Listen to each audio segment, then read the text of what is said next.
The Board of Alderman for Tuesday, March 17th, 2026 shall come to order. Madam Clerk, please call the roll. Wilson. Present. Neal. Present. Raines. Here. Sagasser. Here. Ross. Here. Ballard. Here. Price. Sawyer. Here.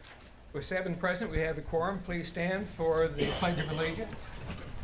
I pledge allegiance To the flag of the United States of America and to the republic for which it stands, one nation, under God, indivisible, with liberty and justice for all. Thank you, everyone.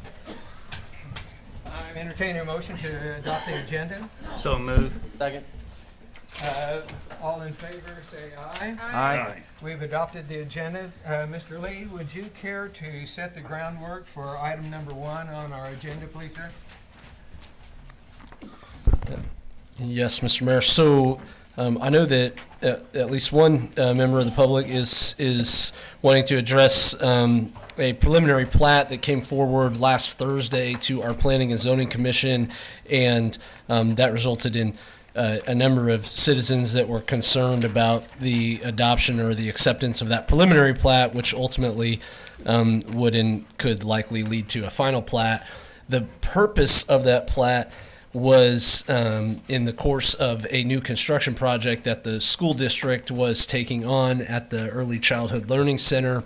It was identified that there were some existing lots, and without getting in great detail about that, essentially the city in years past, one was in 1970, 93, there was a few through the history of the city, there were some final plats that were accepted by the city, and they created non-conforming or improper lots by that acceptance.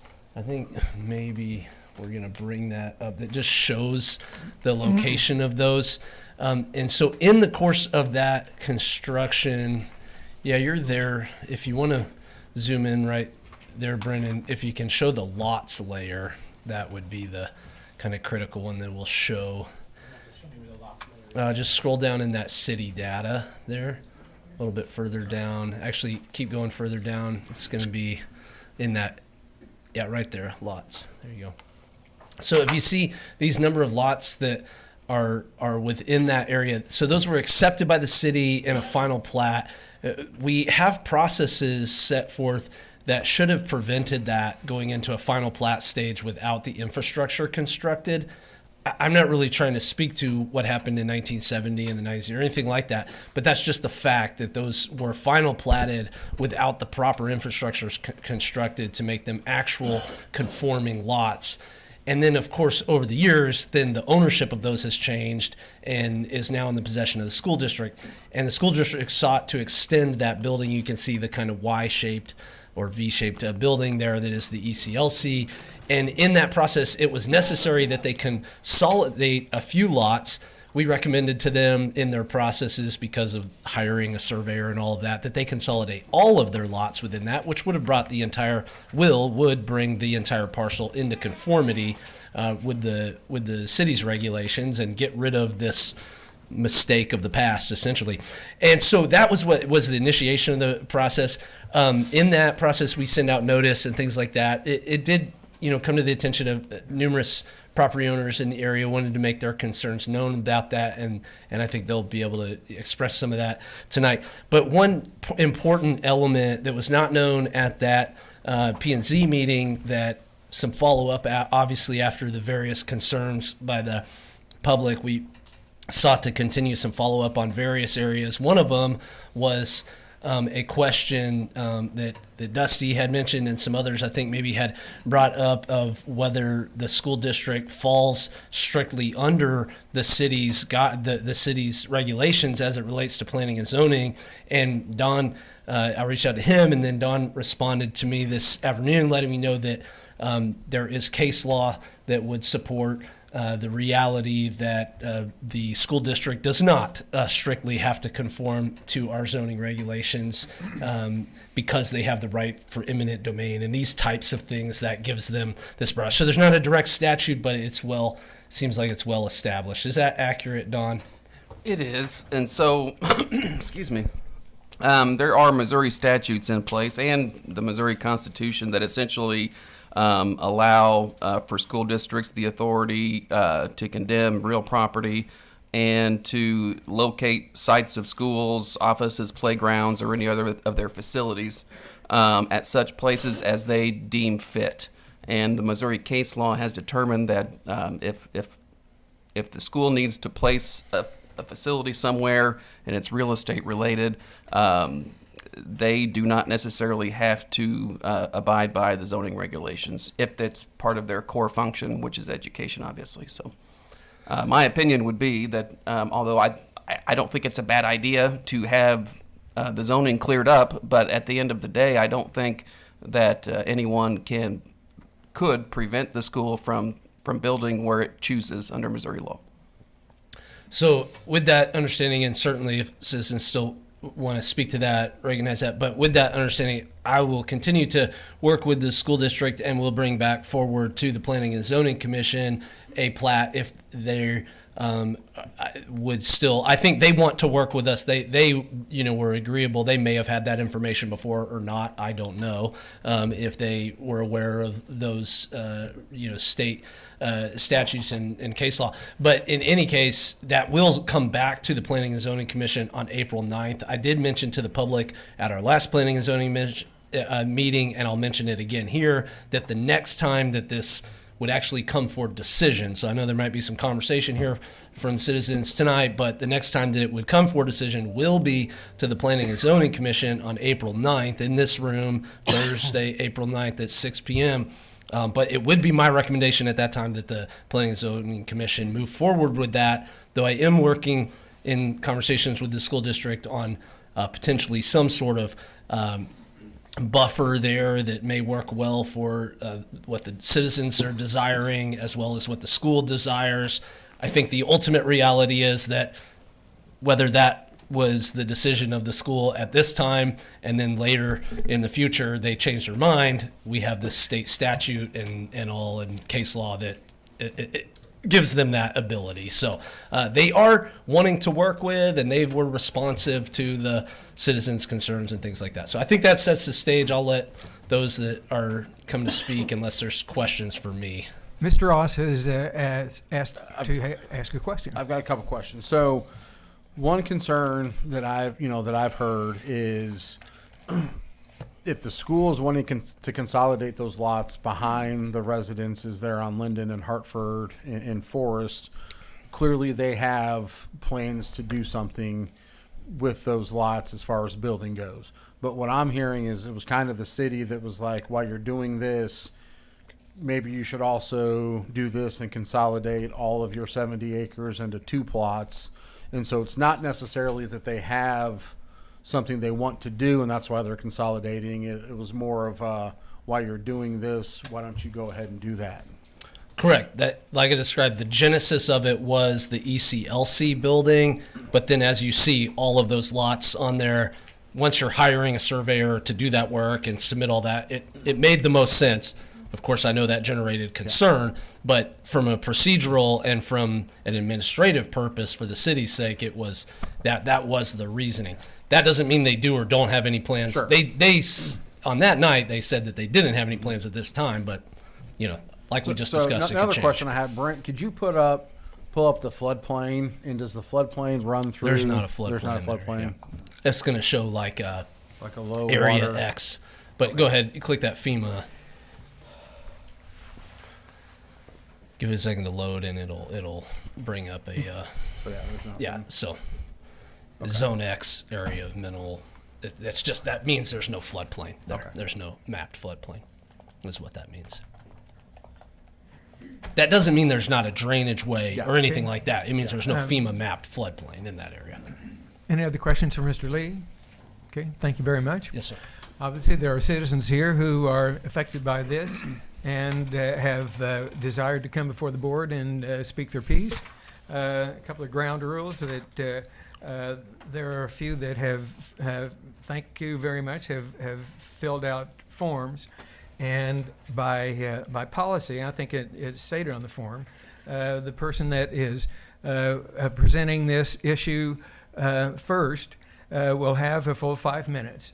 it's also the discretion of the chair of the board to limit any further comments that are basically seconding comments. But but if there's whoever is here who wishes to speak their piece to the board, you'll be allowed to be given that voice. Mr. Lutman, are you here, sir? And as I say, you'll be given your 5 minutes, and it will be time, sir. Thank you, Mr. Mayor and Board of Aldermen. Good evening. My name's John Letman. I live at 932 North Hartford. I've given you all a packet with a photograph of the 7 lots that I want to speak about with reference to the plat request. And then the back part of that is a photograph of the relevant part of the plat request I'm speaking to in terms of how it's going to look after the plat request if it's granted. I live at 932 North Hartford. On this map, I'm number 3 lot on Hartford Street. I bought that house in 2005, and at that time, in front of it there was a farm field, and there's a picture on the second page is what my view looked like when I bought my house. The field behind that farm field was privately owned by an individual that at that time I understood never planned to sell it. Her kids did. The field behind my house was owned by Gene Hutchison, who developed the subdivision that I bought my house in. And at that time, he actually had horses out there.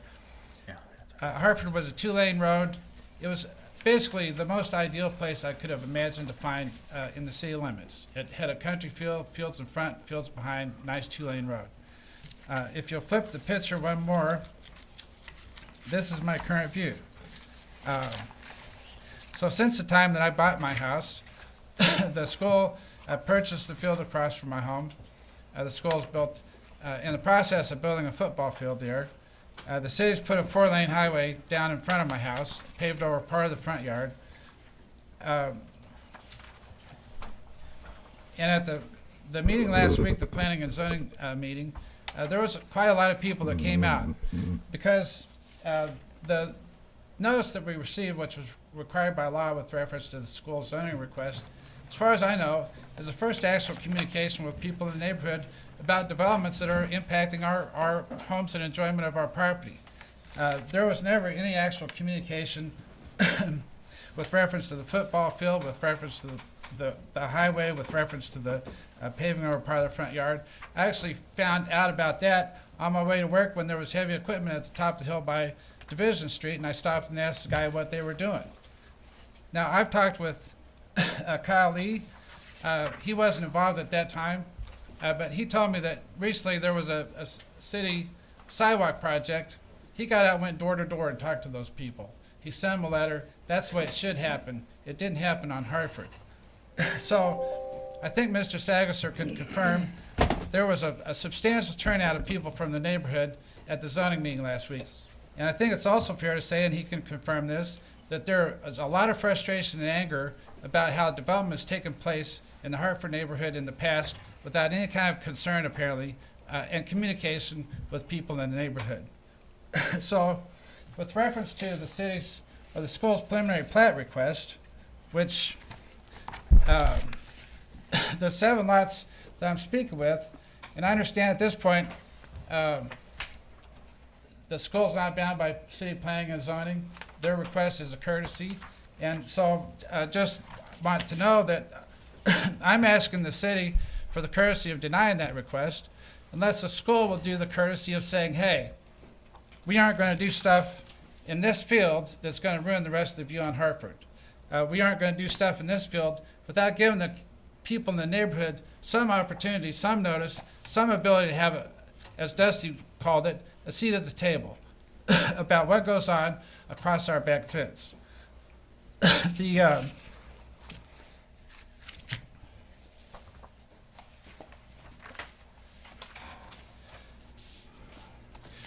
thing about this notice is, since this notice came out, I've talked with Kyle Lee, and as he indicated earlier, he's had some conversation with the school about what they're planning to do back there, and I think that's great. He's had some conversation with the school, and they've indicated they may have some willingness, as a courtesy, to create a buffer zone. And that's absolutely all we want. We just don't want a development behind our fences when we've already got development in front of our properties. If you look at the back page, all that is left of the subdivision I bought my house in is a U-shaped line of houses. There are 11 houses in that U-shape in what was the Gene Hutchison Second Amended Edition. That U-shaped single line of houses is now bracketed by school property on both sides. We have a 4-lane in front, we have a football field in front, and we're asking for the courtesy from the city to require the school to give us the courtesy of saying, hey, we're not going to ruin your view in your backyard. Could you wrap up your remarks, please, sir? Okay. Also, I've had conversations with Dusty. He's indicated he's willing to try to facilitate some communication between the neighborhood and the school. And so that's all I'm asking, is that the school give us the courtesy of not developing in the backyard, and give us the courtesy of having some communication, giving us a seat at the table for plans for future development. Thank you for your time. Thank you very much, Mr. Lutman. We very much appreciate your concern. We certainly understand your concern. Thank you. Okay. We have a request from Karen McCaslin to come speak. Are you still wanting to address the board, ma'am? Yes, I do. I was going to let somebody else go first, but I don't care. No, if you would go, and are your concerns a mirror of Mr. Lutman's? Or will it be a different subject? Or are you going to be echoing Mr. Lutman's concerns? Well, I guess I don't know how to answer you.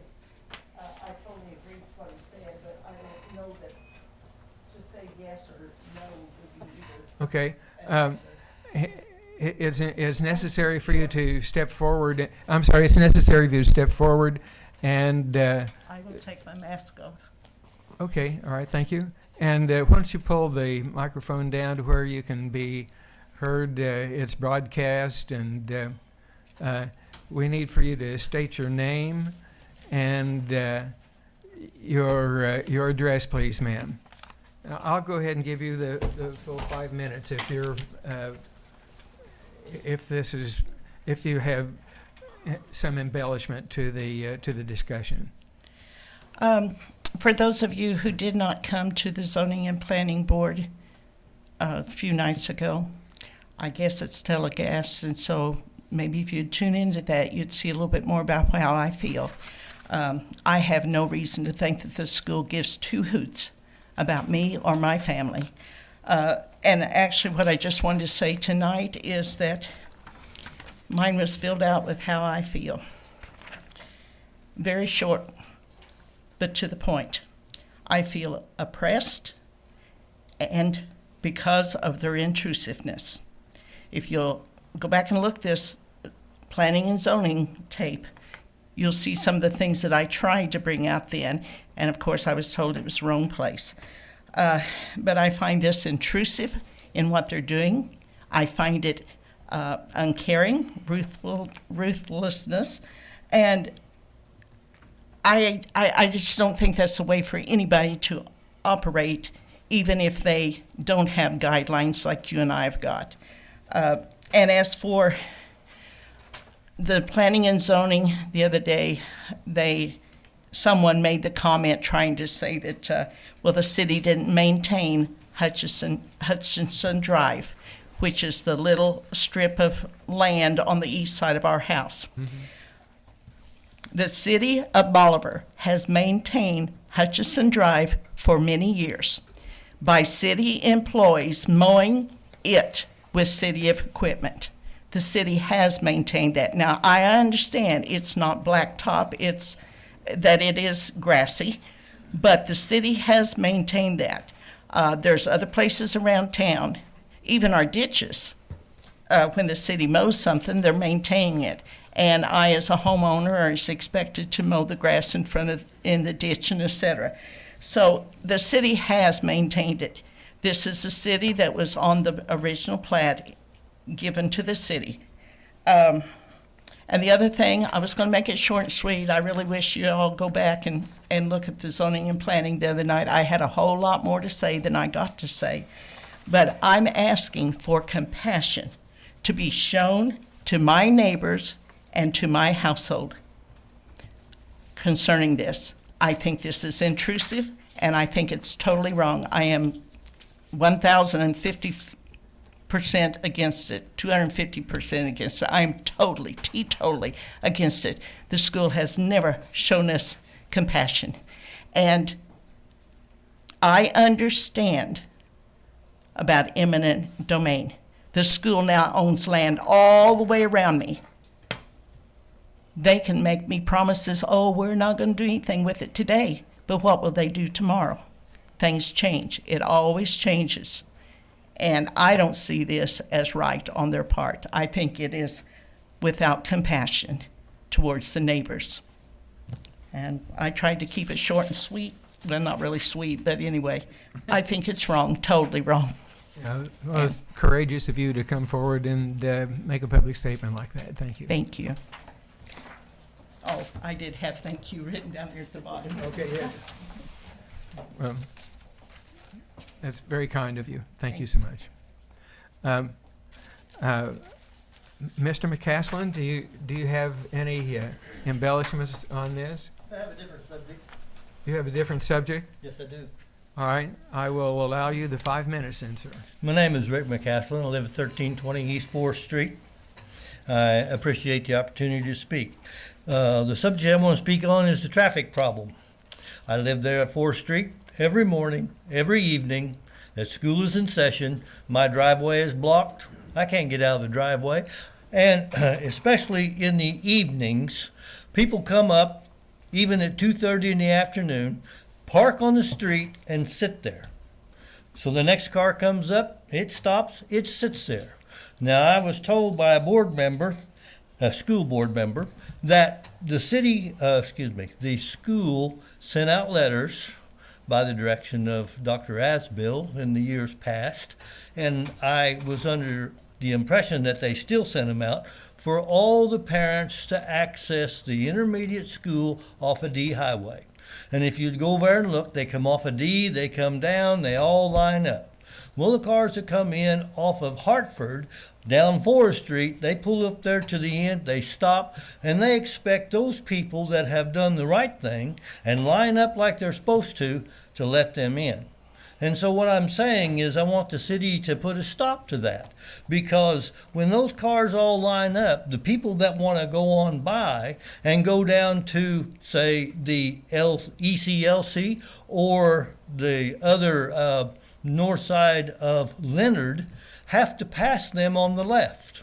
Now, my wife and I was in the car the other day, and we wanted to go over to Leonard Primary to pick up one of our grandchildren, and here's this line of cars.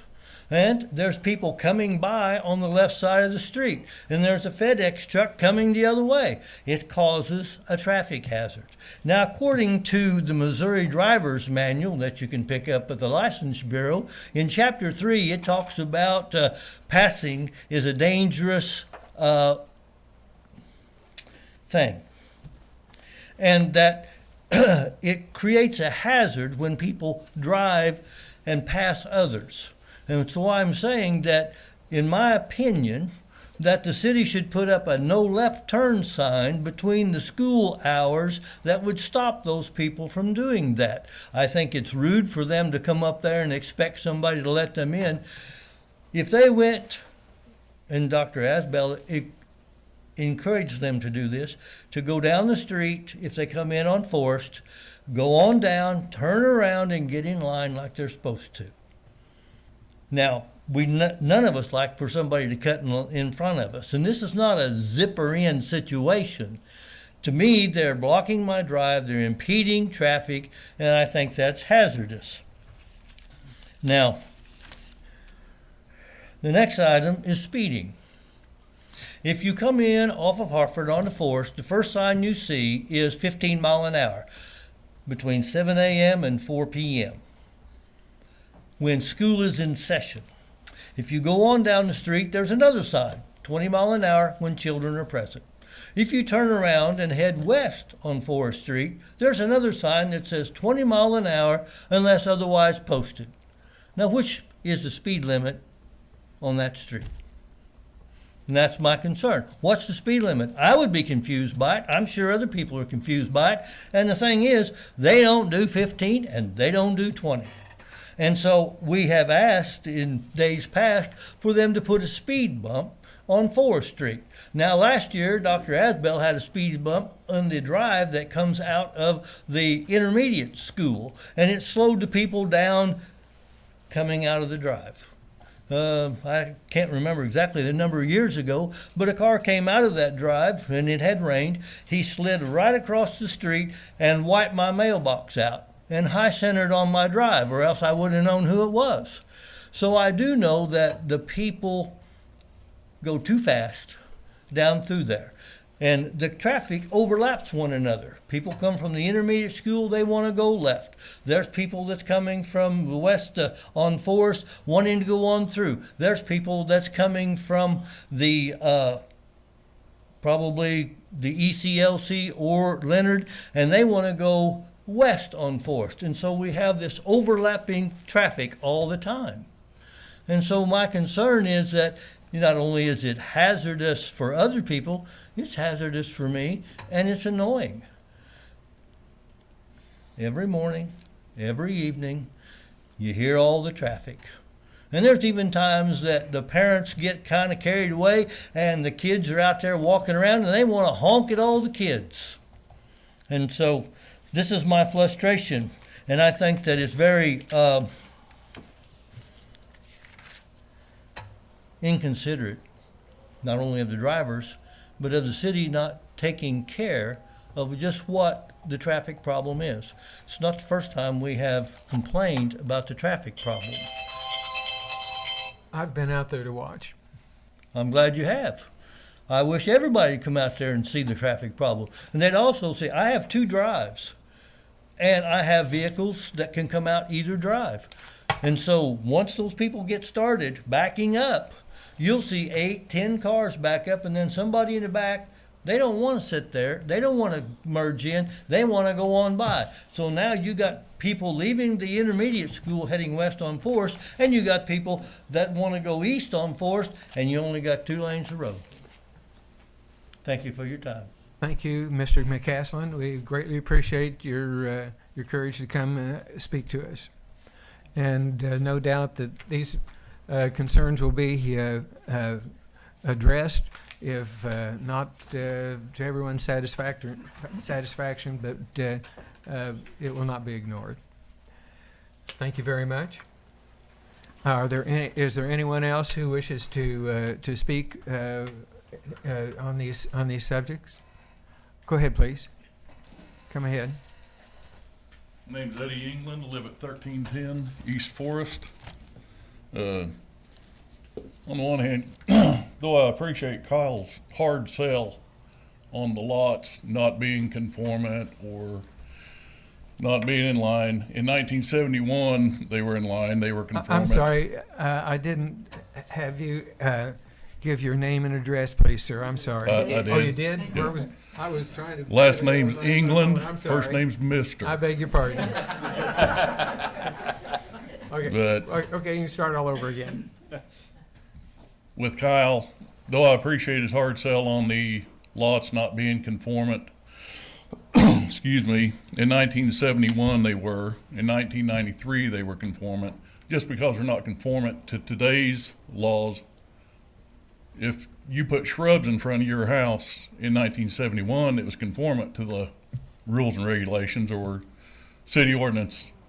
They can't come along and go, well, we have rules that you can't, so we're going to pull those shrubs up. You need to pull them. Anyhow, the school's going to do what they want to do. We can stand up here and talk all night. They're going to do what they want to do. They have eminent domain. They're terrible neighbors.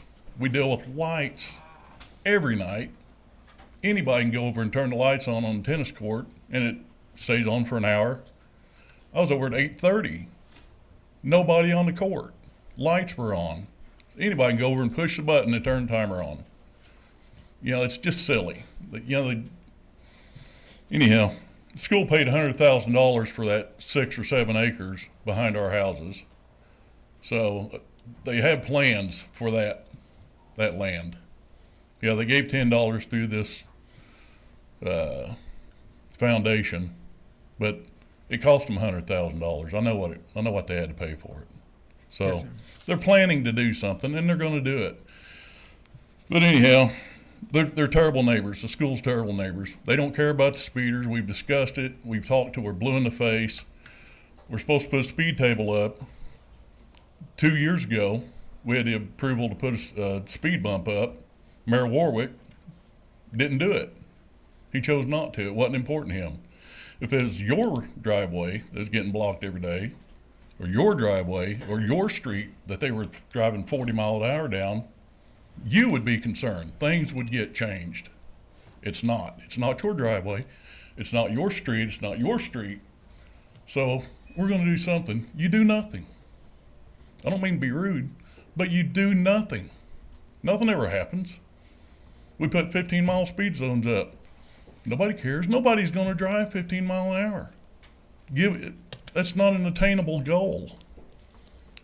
If they're not going to do 15, they're going to do 30 because they don't care. They're not going to do, that's not something. You have to ride your brakes down Hartford, coming down that hill, and down Forest to do 15 mile an hour. And 5% of the people that travel those roads may do that. The others, they drive as fast as they want. They block our driveways. We've dealt with this for years. I don't know what to do. I've lost my Christianity at times going out there yelling at people. I haven't gotten a fist fight yet, but it may be coming. Because the police don't do anything about it. City council doesn't do anything about it. The school doesn't do anything about it. When are we getting the speed table put up? When's the speed table that got approved going in on Forest? When is that happening? Can you conclude your remarks, please? Yeah, I'll conclude with this question. When is that speed table going up? Kyle, is that on the list? You want me to speak to that right now, or? Well, I'm asking a question, yeah. Is So, that I'd like an answer. Yeah, I mean, the board's never moved forward, we have never moved forward on approval of a speed table. We've done some studies out there and we've had various discussions, and there's never been a time where the board's asked us to move forward on the construction of a speed table, so. We were all in that same meeting, you and I, Mr. Mayor, Yeah. Dusty. Yeah. So, Do you have the minutes from that?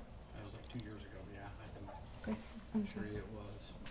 we've been on the list for 3 years now for I mean, there's been resurfacing. discussion of the speed table from, my recollection of it, and we We can check the approved one minutes. like 2-3 years ago in a meeting. Yeah, I think it we was had Thomas had, conversations, yeah. I believe Paula actually Yeah. brought the I mean, paperwork we've- out We did. that showed it. I think it was before, yeah, I think it was before half the board was Yeah. here. That's all. I would, I mean, I was Well, if it- here, but I would yeah. love to see the minutes of that, I mean, because if it it does not predates come to me, mind. They're then, done then, because, Yeah, I mean, it I think was, I don't think it was Kyle. It was yeah. but I mean, we can look into that. I can tell you that we've done those studies, and that's ultimately for the board to decide. And I don't know when that decision was made, if there was like a cost analysis or things like that, because I've brought that, at other times, and at those times there was not an action to move forward on a speed table. So Can we I don't go know ahead what and it was. look that information up for a course. possible next meeting, then we can. Paula Yeah, pulled I'm it not out sure at our as meeting. far as like the minutes, are you Yeah, asking? Yes. let's look for the minutes, that way we can make sure that if we've voted for something, I think we need to do what we say we're gonna do. When I was there, Kyle was there, the mayor was there, Dusty was there, Mike Pitts was there. About everybody that Thomas was there, and he had her go pull the minutes from that meeting where it was approved. So, it's there. I'm not making it up. Yeah. But something needs to be done. That's the only thing that I can think that's gonna slow people down. We all agreed where it should be placed and what it what needs to go there to slow down the traffic on that street.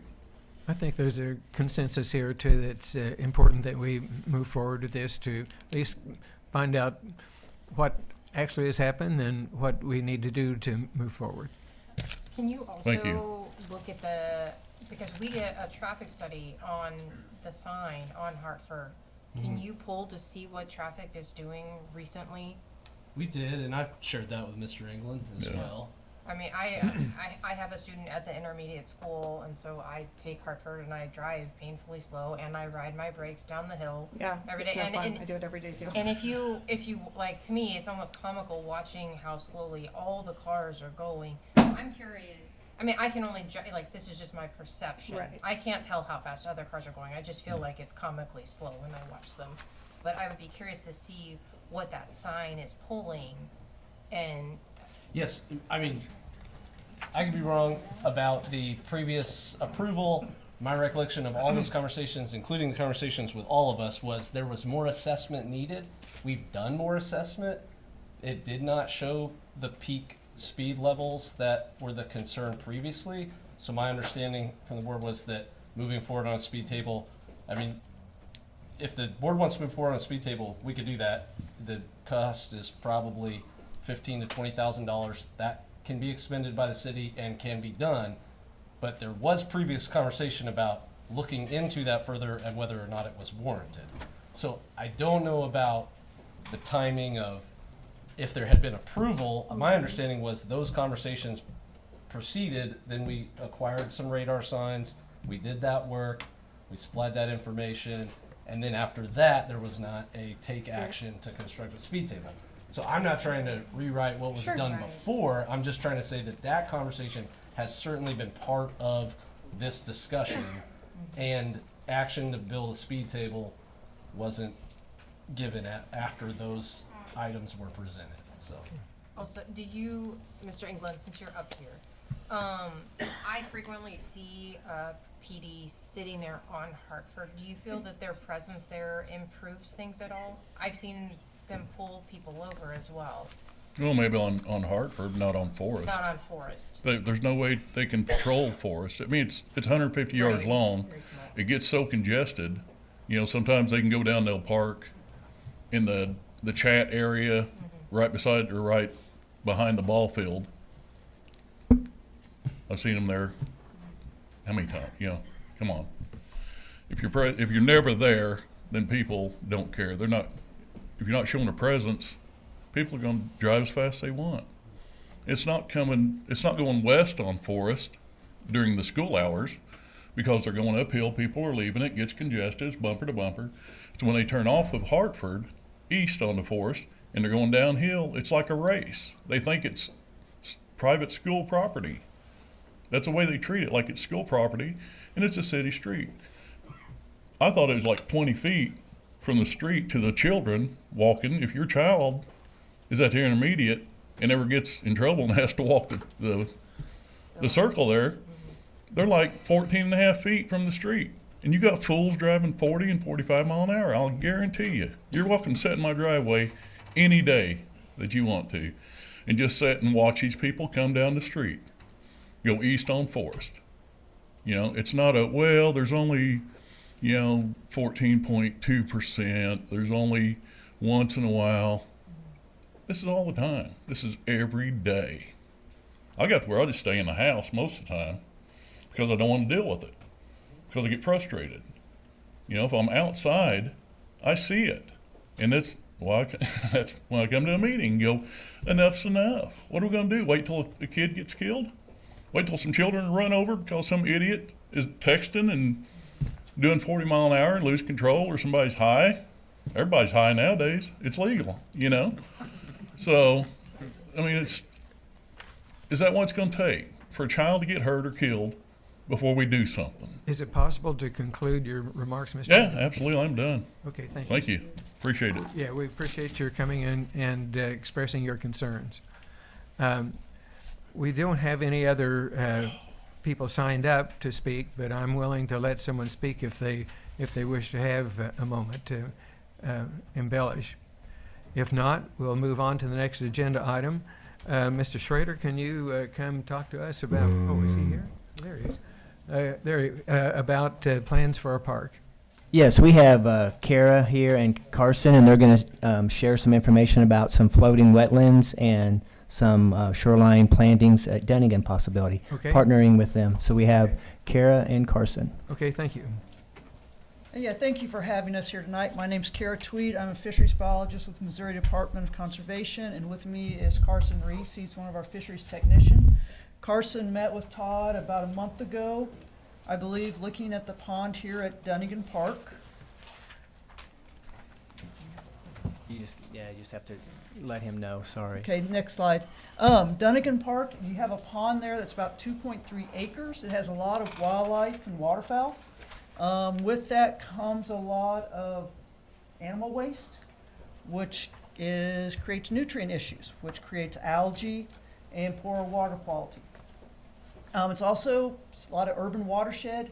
You get fertilizer from yards and stuff coming in from runoff on the small creek, and that also hinders water quality, but also creates more algae, more issues that can also lead to harmful algae in the future.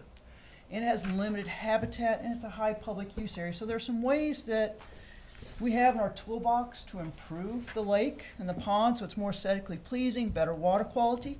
Next slide, please. And that is diversifying the habitat of the small lake there by adding some beneficial aquatic plants. And everybody thinks aquatic plants may go wild and be a nuisance, but we got some that are really beneficial. They stay in place, they stay in the shallow waters, but they really improve the aesthetics and can be very beneficial because they're going to tie up a lot of those excess nutrients that are provided by the geese and the swans and the yard waste and stuff coming down, which reduces the algae potential, which then reduces the amount of chemicals needed to control algae down the road. It improves water quality, not only in the pond, but the water that leaves the pond and goes downstream. And it provides habitat for the fish, waterfowl, birds, and even pollinators like monarch butterflies. And it increases nature viewing opportunities for your citizens to sit out there and do bird watching and watch for butterflies, and for students and future science fairs and stuff to have some projects out in the pond on water quality and habitat. Now there are two ways to add plants there at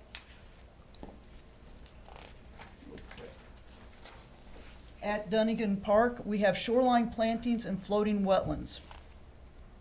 These are two different tools that we have that we can diversify the habitat that are pretty easy to do. Next slide. Shoreline plantings are easier and cheaper of the two options. It's basically add some emergent plants along the shoreline in the upper end. That would be on the south side of the pond where the creek comes in, where it's fairly shallow. They're going to use some of the excess nutrients in the soil and water. And they're also going to filter the water coming down that small stream that's entering the pond. They're going to filter that and clean that up before it really gets into the main part of the pond. And it leaves less nutrients available for the algae. Next slide. And again, the benefits, pollinators. It doesn't take very long once these plants get out there for monarch caterpillars. That's in one of the pictures there. On one of the plantings that we have come about, you're going to see hummingbirds come into some of the flowers on the plants.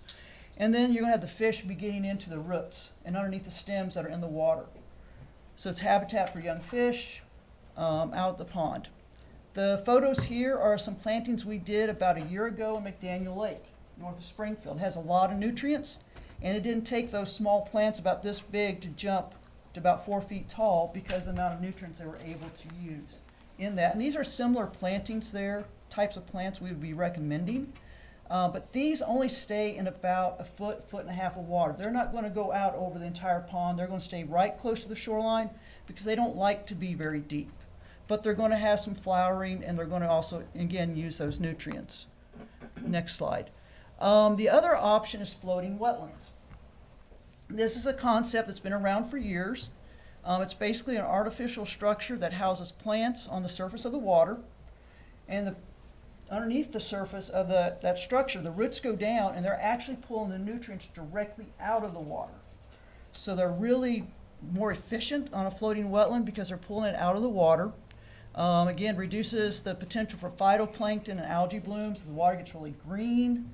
It's going to help reduce that. Again, the wildlife habitat, turtles will use them. You're going to see ducks getting on them, pollinator habitat. It increases the habitat for macroinvertebrates. These are the small bugs. They're pretty important not only for the fish and the ducks, but they also feed on phytoplankton. And it helps keep the pond from being as green and getting those algae blooms. And again, provides fish habitat. So there are two different types of floating wetlands we've been working with. On Fellows Lake and McDaniel Lake, where it's more water quality related, we've been doing some more industrial type ones with aluminum and glass rock. And then in other communities, we've been working with the plastic-based floating wetlands called the biohavens. They're pretty much a plug and play, very simple, low maintenance for park staff to maintain. Next slide, please. The biohavens, we've seen them have partners using them at Doling Park, Dickerson Park Zoo. We've got them on our property at Shepherd of the Hills Hatchery and at Bodark. It can be a full grass mix, or it can be a mixture of grasses and forbs. And just getting 0.2% coverage in the floating wetlands is reducing, in these ponds that we've already been doing them in, has been reducing the algae and the need to apply chemicals. Basically, Doling Park went from having algae cover in the summertime to literally no algae last summer after their application of the floating wetlands. So that saves them staff time on maintenance and herbicide applications. And underneath the wetlands, this is what you're going to see. The fish come in, the roots come down, and a lot of bugs and stuff are working in there. And that's how they tie up those nutrients, pulling it directly out of the water. Next slide. And then after about a year, the floating wetlands are fully developed. And you get a lot of color, a lot of nature viewing opportunities, and again for the pollinators. And if we do the right forb mix on there, you can have color throughout the growing season. And next slide. So our plan for Dunnigan Park after Carson and them met with Todd was to do the shoreline plantings on the south end of the pond close to the creek, and then a couple floating wetlands out in the deeper end. The cost to do shoreline plantings is just a little over $1,500, and the floating wetlands is around $6,000. And one of the slides that we kind of skipped over at the very beginning was that you guys are in our Tier 3 for community conservation, which means the city of Bolivar is eligible for 50% cost share on conservation-related projects. And so if you guys decide to move forward with these recommendations, once you get the project installed, we will, and you provide us your receipts, we can reimburse the city for 50% of the cost of the project. So it is a cost share program that we have, and for any conservation related practices that the city wants to look at, we do have that program where it's 50% reimbursement. So the total project is going to be just under $7,700, so we could do an agreement where once it's done, we get the receipts, we'll reimburse you for the $3,800, the half of it, back to you. Next slide. So the requirements, always with cost share, there's always some type of little requirements. Just want to make sure you guys check in on the permitting and stuff. We know on the Corps, their main concern is the amount of fill material going into a water body, and 4 little anchors is not even going to come close to the 10 cubic yards that's needed before it becomes an issue for them. So that's pretty good. DNR's requirement is the anchors are clean, so like concrete blocks.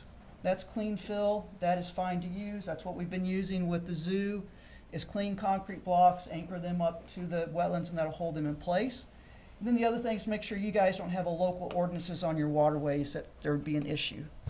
Then we just like to have the city provide a news release or social media post highlighting the cost share program and what you're doing, or you can maintain a sign at the lake recognizing the department's involvement in your community conservation project, and we can provide the sign. So it's a pretty simple agreement, not a lot of requirements to do that, because we really want to get conservation available to your citizens, so they can just go to the park, see nature, see some native plants, and see even the small organisms interacting. Next slide.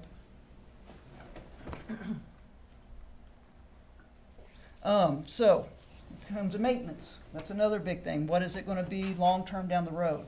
The shoreline planting is just checking the cages for a couple years to make sure grass carp, if there's any grass carp around, or muskrats aren't getting in there eating the plants, or just keeping the cages intact for a couple years. Document the plant growth. The park board would do that. Just make sure the plants are growing. Then after 2 years, or once we see the plants starting to move out of their cages, then we can remove them, and that's out of there. The wetlands, they need to be watered the first month. That's the biggest maintenance thing. But on Amazon, they have a nice little solar watering kit that's included in the cost share to cover that, and that takes care of that. We have learned that, you know, that small little kit will water that for a whole month on its own. It's solar powered. That saves a lot of the major labor. And then down the road, it's just paddle out periodically, make sure they're still anchored in place. Then in the spring, pull them in, clip off some of the dead material to see if there's any holes that need to be replaced with a new plant, and put them back out. So we're working with the zoo and the staff at Doling Park. These have been really easy for them to, you know, to maintain. And the base itself should last at least 7 years, probably closer to 10 years before it needs to be pulled out and replaced. So, and next slide.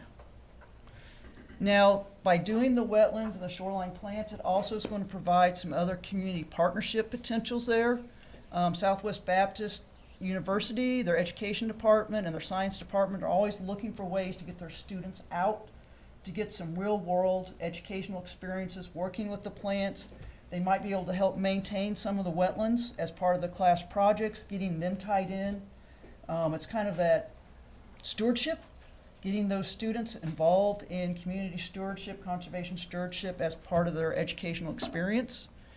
And then the private schools and public schools, even for more field trips, getting to know about plants, the interaction of the environment and stuff, right there, connecting the terrestrial and aquatic stuff. And again, here's some nearby examples. If anybody wants, if you guys decide later you want to take some time, go look at some sites. Nearby examples would be Dickerson Park Zoo. Here probably in about 4 weeks, they'll start growing back out after the winter time. And then we also have some at Bodark, and then there's 3 of them there at Doling Park. And with that, I believe the next slide is questions. From the board.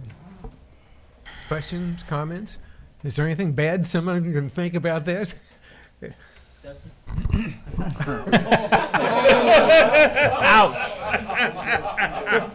like it.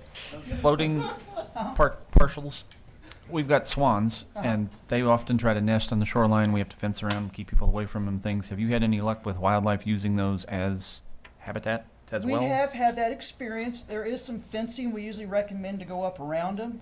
The first couple of years you'll see the fencing, but as the plants get bigger and tall, they kind of camouflage that fencing where you don't see it. So you can put some small garden stakes around the edges of those bases and put up a light fencing to keep them from getting on there. And then this time of the year, we'd probably put mylar tape off of them so the geese aren't as attracted to them, kind of something that moves.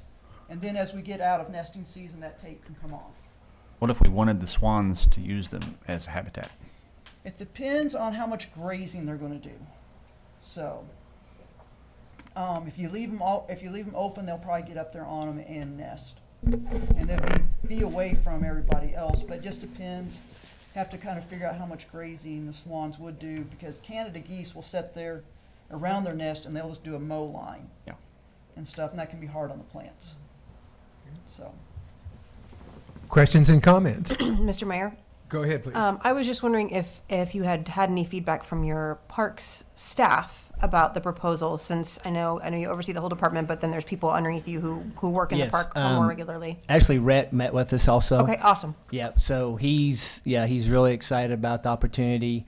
And then he would be firsthand, of course, the one that would maintain it for maintenance and everything. But yeah, we think it's a great opportunity for what we can do especially for the quality of the water for Dunnigan. So yeah, we're all on board for sure. That's great. No, I think it sounds incredible, and I'm very excited to see us moving forward on being better stewards of the resource that we have in our community. How often have you, and I know some of these projects you've mentioned are fairly young projects, but as far as needing to replace plants, how often does that tend to happen, and how many? We usually do it in the spring. The first year you might have to replace 20% of them. Then after that, they get more and more filled in, so then it's only just a couple. Okay. So it's with the biohaven wetlands, they do not lose plants quite as easily because they're really solid in structure. So the loss is very limited, especially if you water and use the little solar waterers that we have recommended in the plan. Loss should be very minimal unless we get into a grazing issue. And then that's when they would have to be replaced. The plants themselves, you know, the little plants are about $5 each. But once they get rooted in there and they can handle a little bit of grazing on top, if the roots are in the mat and protected, they'll shoot right back up. So, Mr. Wilson? I'm excited about the 50-50 cost share. Thomas, I always ask this question, where would that money come from? And Yeah, we have some insurance money still left in parks we can use. But we also have a couple grants that we're looking at. So we can even reduce that, our half, hopefully by another at least $2,500. So at the end of the day, hopefully it's only going to cost us about $1,000 a day. And those grants are local. Okay. We've I already was about to applied. say, there may be individuals, whether through the Friends of Bolivar Parks or even just individuals in the community who would, like, you know, garden clubs and things like that, who would love the opportunity to participate in the beautification and increased conservation of the pond. Yeah, Community Connections has a opportunity for some funding, and we've applied and we filled out that application. how long would this project take from start to completed? And when would it need to be? it would need to be installed by the end of May to meet this year's cost share deadline. Okay. It would only take probably 4 hours at the most, and even all to do the shoreline planting, probably less than that. Especially if we're there to help them. And Yeah, just if we can kind of help get them started. And then the zoo's going to be putting in some more floating wetlands this spring, which I think would be great if the park staff could come down and help the zoo in Springfield. Then that way they will see exactly how they do. Be a great training opportunity close by. And then if 2 floating wetlands, again, another 4 hours to put out. Okay. So it doesn't take that long to, once you get all the supplies in, it doesn't take that long to get them put together. And it'd be a good project if we can get some of the SBU students and others to assist with getting them planted and deployed, some volunteers. Be a good community project. Awesome. Mr. Elford? Yes. Would the golf course, would they be eligible for Yeah. this 50% cost share as well? Would that be a good candidate? I don't know if you've Yes. looked Yes, at the golf course. Courses would be a great candidate for shoreline plantings and floating wetlands if the ponds are deep enough for the floating wetlands, but even adding some shoreline plants in designated areas so you can kind of maintain some of that rough edge, but have some of those plants there to help reduce the amount of nutrients that are getting into the pond from the excess fertilizer on the course. So they can use up a lot of nutrients. Pickleweed and bulrush are both known to take up a lot of nitrogen and phosphorus. And so it really helps, and over the long term, reduce the amount of algicide applications you would need to do. Okay. Maybe with the board's permission, we could have Todd work with the conservation department and get a kind of another bid, a plan going forward with the golf course. Yes. Can we make these commitments tonight? Is there any reason not to? Do you have any idea, ma'am? Yeah, we can work with Todd on the golf course anytime, set an appointment for that. Todd does have the cost share agreement paperwork, so I'll leave that for you guys to decide. We've already signed our half of it, so whenever you guys are ready to move forward, we've got the paperwork provided. So how should we, It's small enough. Do you need a motion or no? how should we word the motion? I think that the amount is probably small enough. If the board can just give me direction to we move can- forward. Do we not need a voice vote then? I don't think so. Do we, Don? I don't think so, not if it's underneath the spending threshold. All right. Then I think we're have a favorable notion, not a motion, but a notion to move forward. Good. Thank you guys for coming out. All right. Yes, thank you so much. Thank you, And- staff. Thank you. Thank you, And just everyone. let us know if you guys ever have any questions, and we'll Okay. get with Todd on the golf course.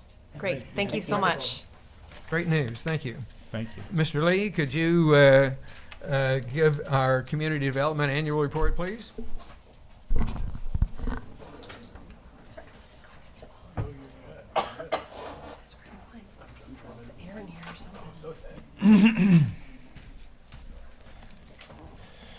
Okay, we'll just move through this, much similar as in previous years, but our numbers obviously and some of those elements will have changed. I think this is, maybe it's working, maybe not. That go for me? Okay, well, it's a little offset, but we'll go for it. All right, this is our team. There, myself. We do have one open position, which we hope to have filled by the end of this month. Right now, I have a candidate inbound here on March 30th, so should have that open Do you have position. applications? We had a number of good applications and good applicants, and we have one candidate that's accepted is just finishing up some work at their current employer, so we'll have them soon on board. And then Stephen Rose, he serves as our building inspector and MS4 coordinator. Kevin Kelly does various special projects, and Gary Sims is our streets and maintenance superintendent supervisor, and Danielle Doty is our community development assistant and code enforcement. I think everybody's fairly aware of the various aspects of community development, and I'll just jump right into those. The first area of planning and zoning, boy, I'm not sure if that's, I don't know if that's working better for some screens, but this one it's kind of splitting it, but that's okay.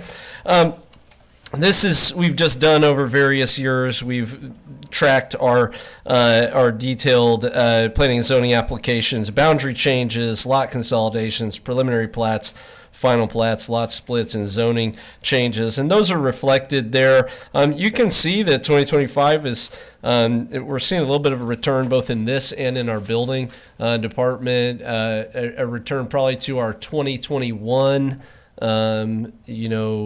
right there at the early part of the pandemic, kind of those phase, that timeline. Things like preliminary plats and final plats, we normally only have 1 to 2 of those if we do have those in the year. The next slide shows our permits, but I do need to make a correction on that. So because we had, I'll let you adjust that. Thanks, Brent. That spike there is partly because of the way our staff calculated those numbers. They took total permits. Normally we show in this total new construction permits. So our numbers on commercial are fairly similar as previous years. This year was 7 new commercial construction. Our residential is actually down, like I was just mentioning, to our 2020, 2021 levels. That number should be 23 on new construction. And we'll have this corrected for the version of this that's available online in the future. But those numbers, like I said, that the numbers here reflect the total permits that were pulled in that area, which can include things like remodels or just maybe a minor change or things like that are also permitted.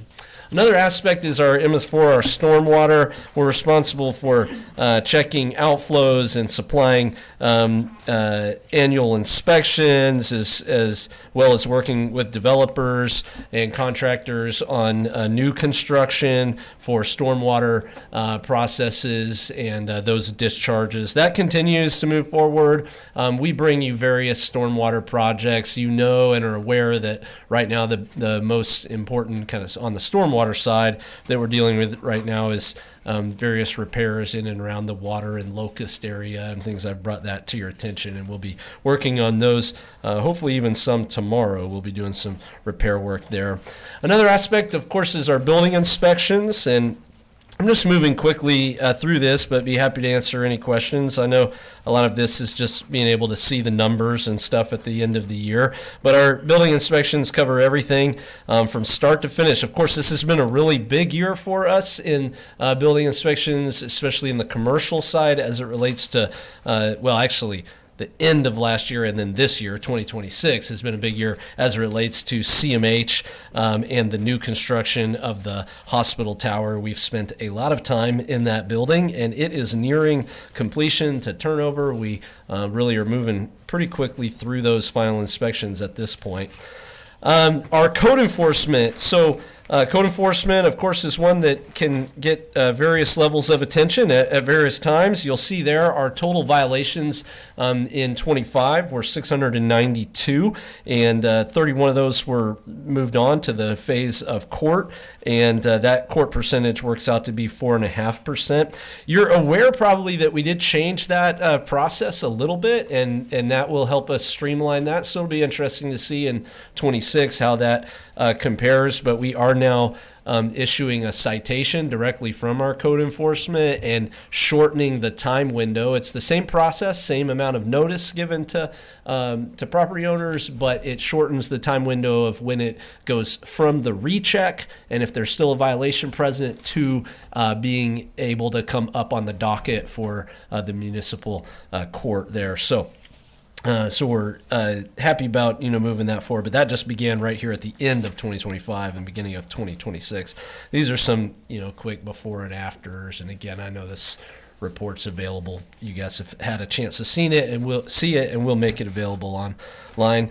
Dangerous buildings, we're excited about that program. It keeps moving forward. We used $16,000 last year of the $20,000 budgeted, and I think I've mentioned a time or two before that was because there was one or two kind of in the hopper that then they didn't move forward on those demolitions and all. We want to use all of that money, and we've had really good response from folks, and so these are again just buildings that they meet our dangerous building threshold, and then we have owners that are willing to tear them down, but the cost can be a little bit prohibitive and hard to get that demolition completed. But then we come alongside with this grant opportunity, essentially a reimbursement opportunity from the city, and we pay up to $4,000 on those projects. It goes through an application process, an approval, and an inspection, and then an inspection of the site when it's complete. So we've already got a few applications for 2026. We'll be ready to spend all of that money, hopefully this year, and keep it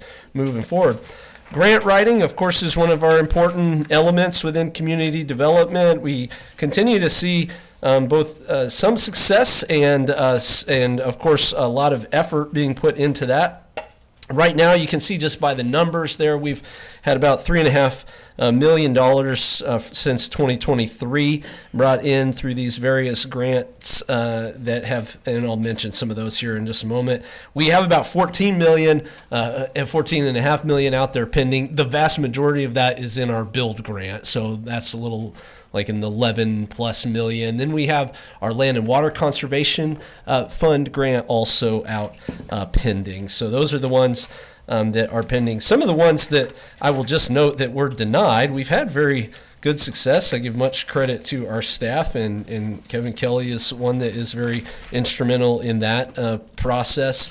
And the ones that actually are on our denied list, some of them are ones that we submitted 2 applications for, and so one of them was granted and one was not, and we kind of knew that would happen, but we wanted to throw both at the wall, and that was one of them was a traffic engineering assistance program, and another was a 2025 local records grant. We were seeking to acquire a plotter, a large-scale printer, but they didn't end up awarding anybody, so we were part of the non-awards.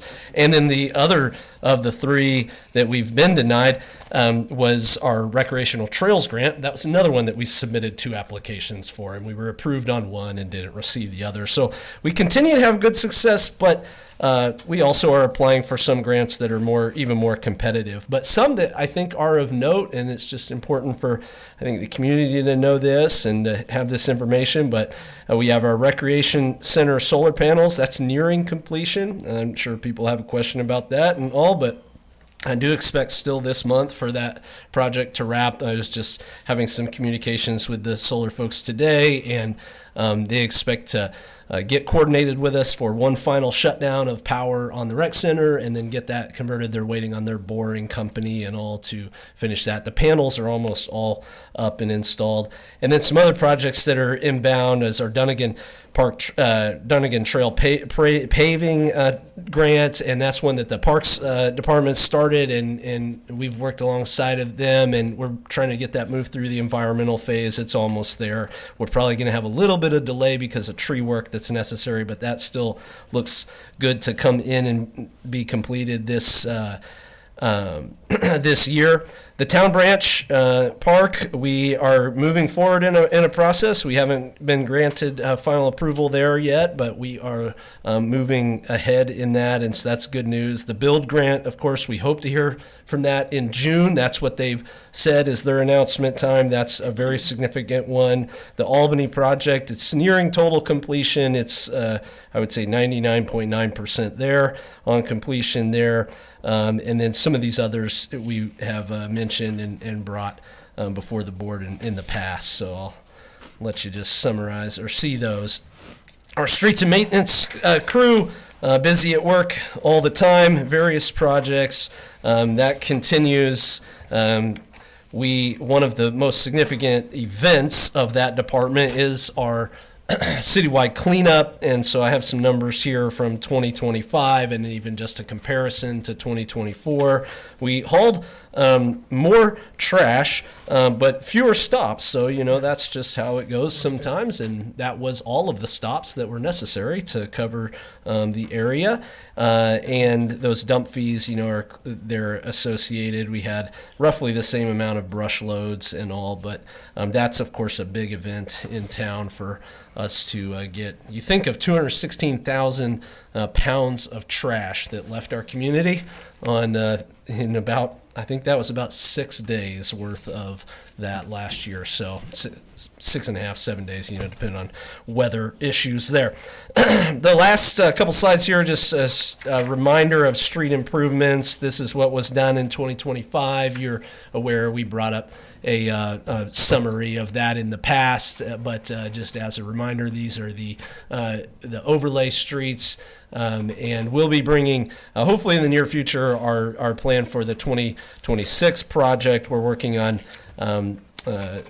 some potential project along Aldrich, but we'll bring that plan to you as quickly as we can have it available. We're working with various parties on that right now as it moves forward. So hopefully that was succinct, but also informative. So if you have any questions for me, I'd be happy to answer them. Questions and comments?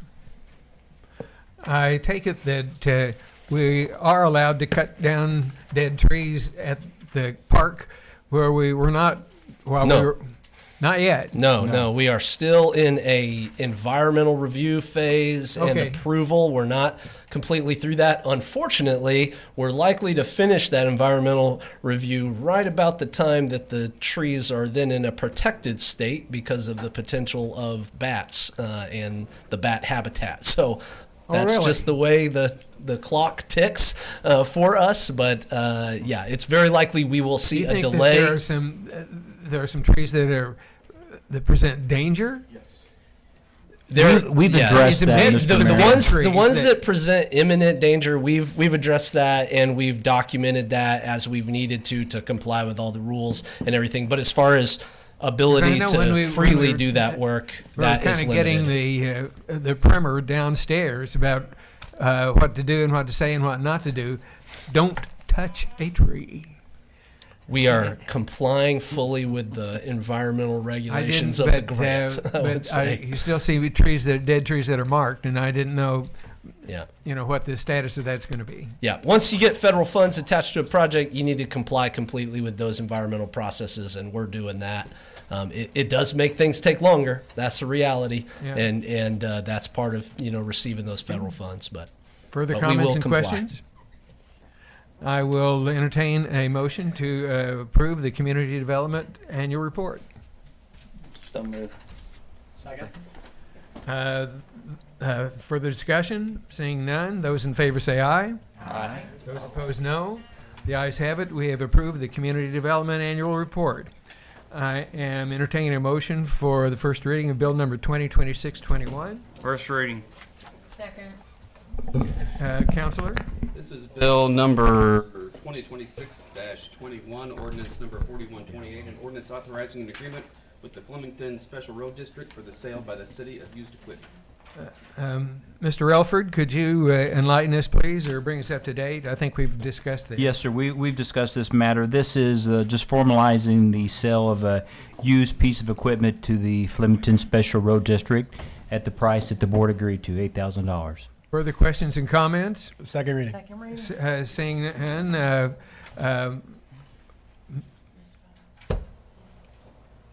Counselor. This is bill number 2026-21, ordinance number 4128, an ordinance authorizing an agreement with the Flemington Special Road District for the sale by the city of used equipment. Madam Clerk, please call the roll. Ross. Aye. Wilson. Aye. Ballard. Aye. Neal. Aye. Price. Aye. Rains. Aye. Sawyer. Aye. Sagacor. Aye. By a vote of 8 ayes and 0 noes, we have approved bill number 2026-21. I'm entertaining a motion for the first reading of bill number 2026-22. First reading. Second. Counselor? This is bill number 2026-22, ordinance number 4129, an ordinance authorizing an agreement with ST Auto Care for general vehicle fleet maintenance services for the city of Bolivar, Missouri.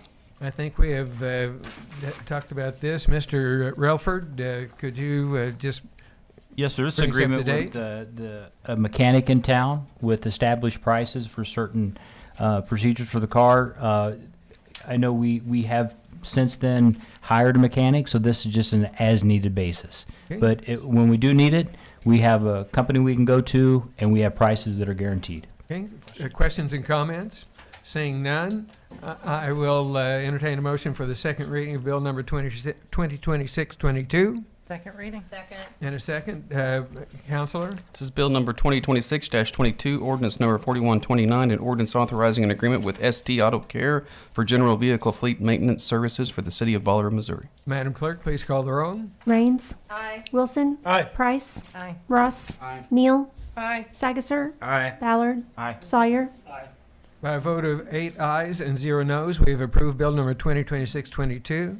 I'm entertaining a motion for the first reading of bill number 2026-23. First reading. Second.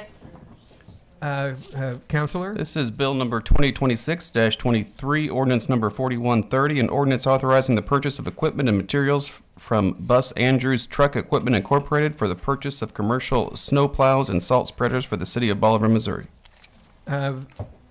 Further questions and comments? Seeing none, I'm entertaining a motion for the second reading of bill. Actually, I did have a couple Oh, of I'm questions. sorry. Go ahead, please. Have we discussed this before? Has this been brought to No, us? this is the first time this has been brought up. When did we decide we needed new snow plows and salt This spreaders? was in the budget last year. It was an approved item. We're kind of playing catch up here. We should have brought this to the board prior to this. So it wasn't used last year?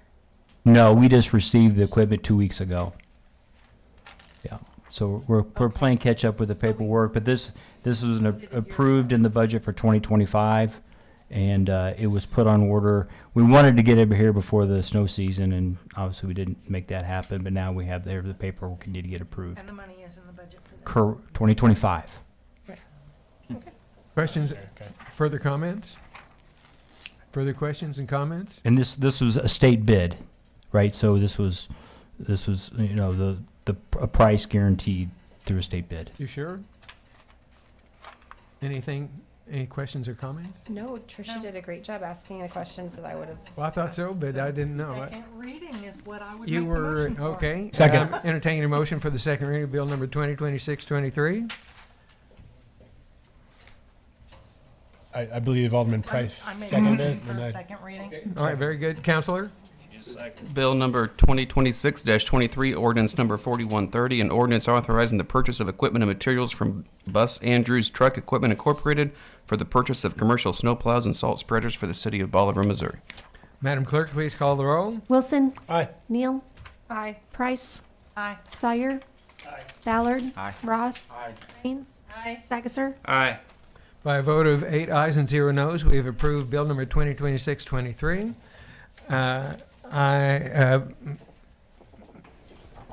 Mr. Relford, could Sir. you talk to us about the citywide cleanup? Yep. So every year we come to the board requesting permission and to set a start date. So we suggest this year the start date be April 27th. It's typically the weekend following the city garage sale, and so that works for us. We would go forward with a robust communications campaign, make sure the community knows what's going on. We don't plan on changing any of the processes or procedures from what we did last year. It worked well. you know, and the thing is, have your stuff out on the curb that morning if you want it picked up. That's basically the message. So all we need now is the board's permission. We did budget money this year for the expenses. I think it's $14,500 if I remember correctly. That's how much we've budgeted to pay for, you know, dump fees and everything else. So, All right. Questions and comments? Mr. Mayor? Go ahead, please. Thomas, do you know offhand, maybe Dusty knows, because he knows everything, but when the Beef Days Parade is going to be this year? anybody? Second weekend of May. It's later. I thought it's. It's like The second and third is the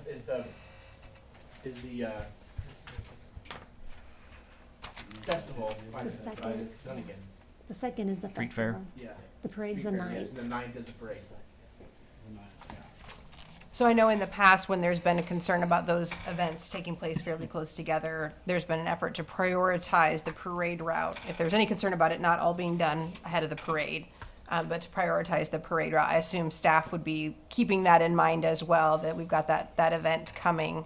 It sounds like there may be ample time to get, if it took, 6 days worth of pickups last year, depending on weather.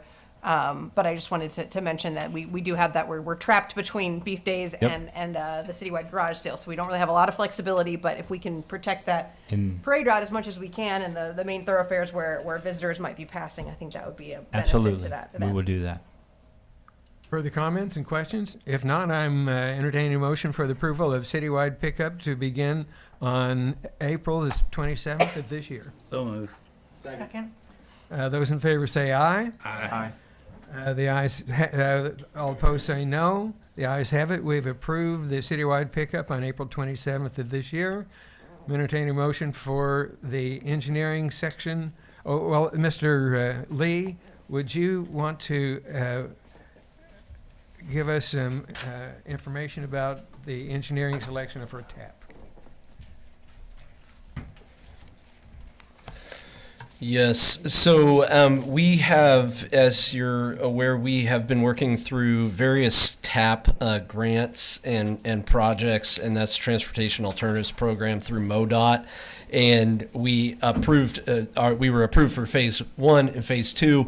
In that process, we do the RFQ process and selection of an engineer. Great River Engineering was selected for those phases. Now we have received approval for phase 3 and 4. Our grant application was approved for phase 3 and 4. So part of the process is we must conduct a request for qualifications from other engineering firms. As you might note, some of the others we contacted did not respond. It's not uncommon in this situation. They know that we already have an ongoing project with an engineer, and I don't know what all their motivations for not responding would be, but I think one of them is likely that they suspect they would not be selected.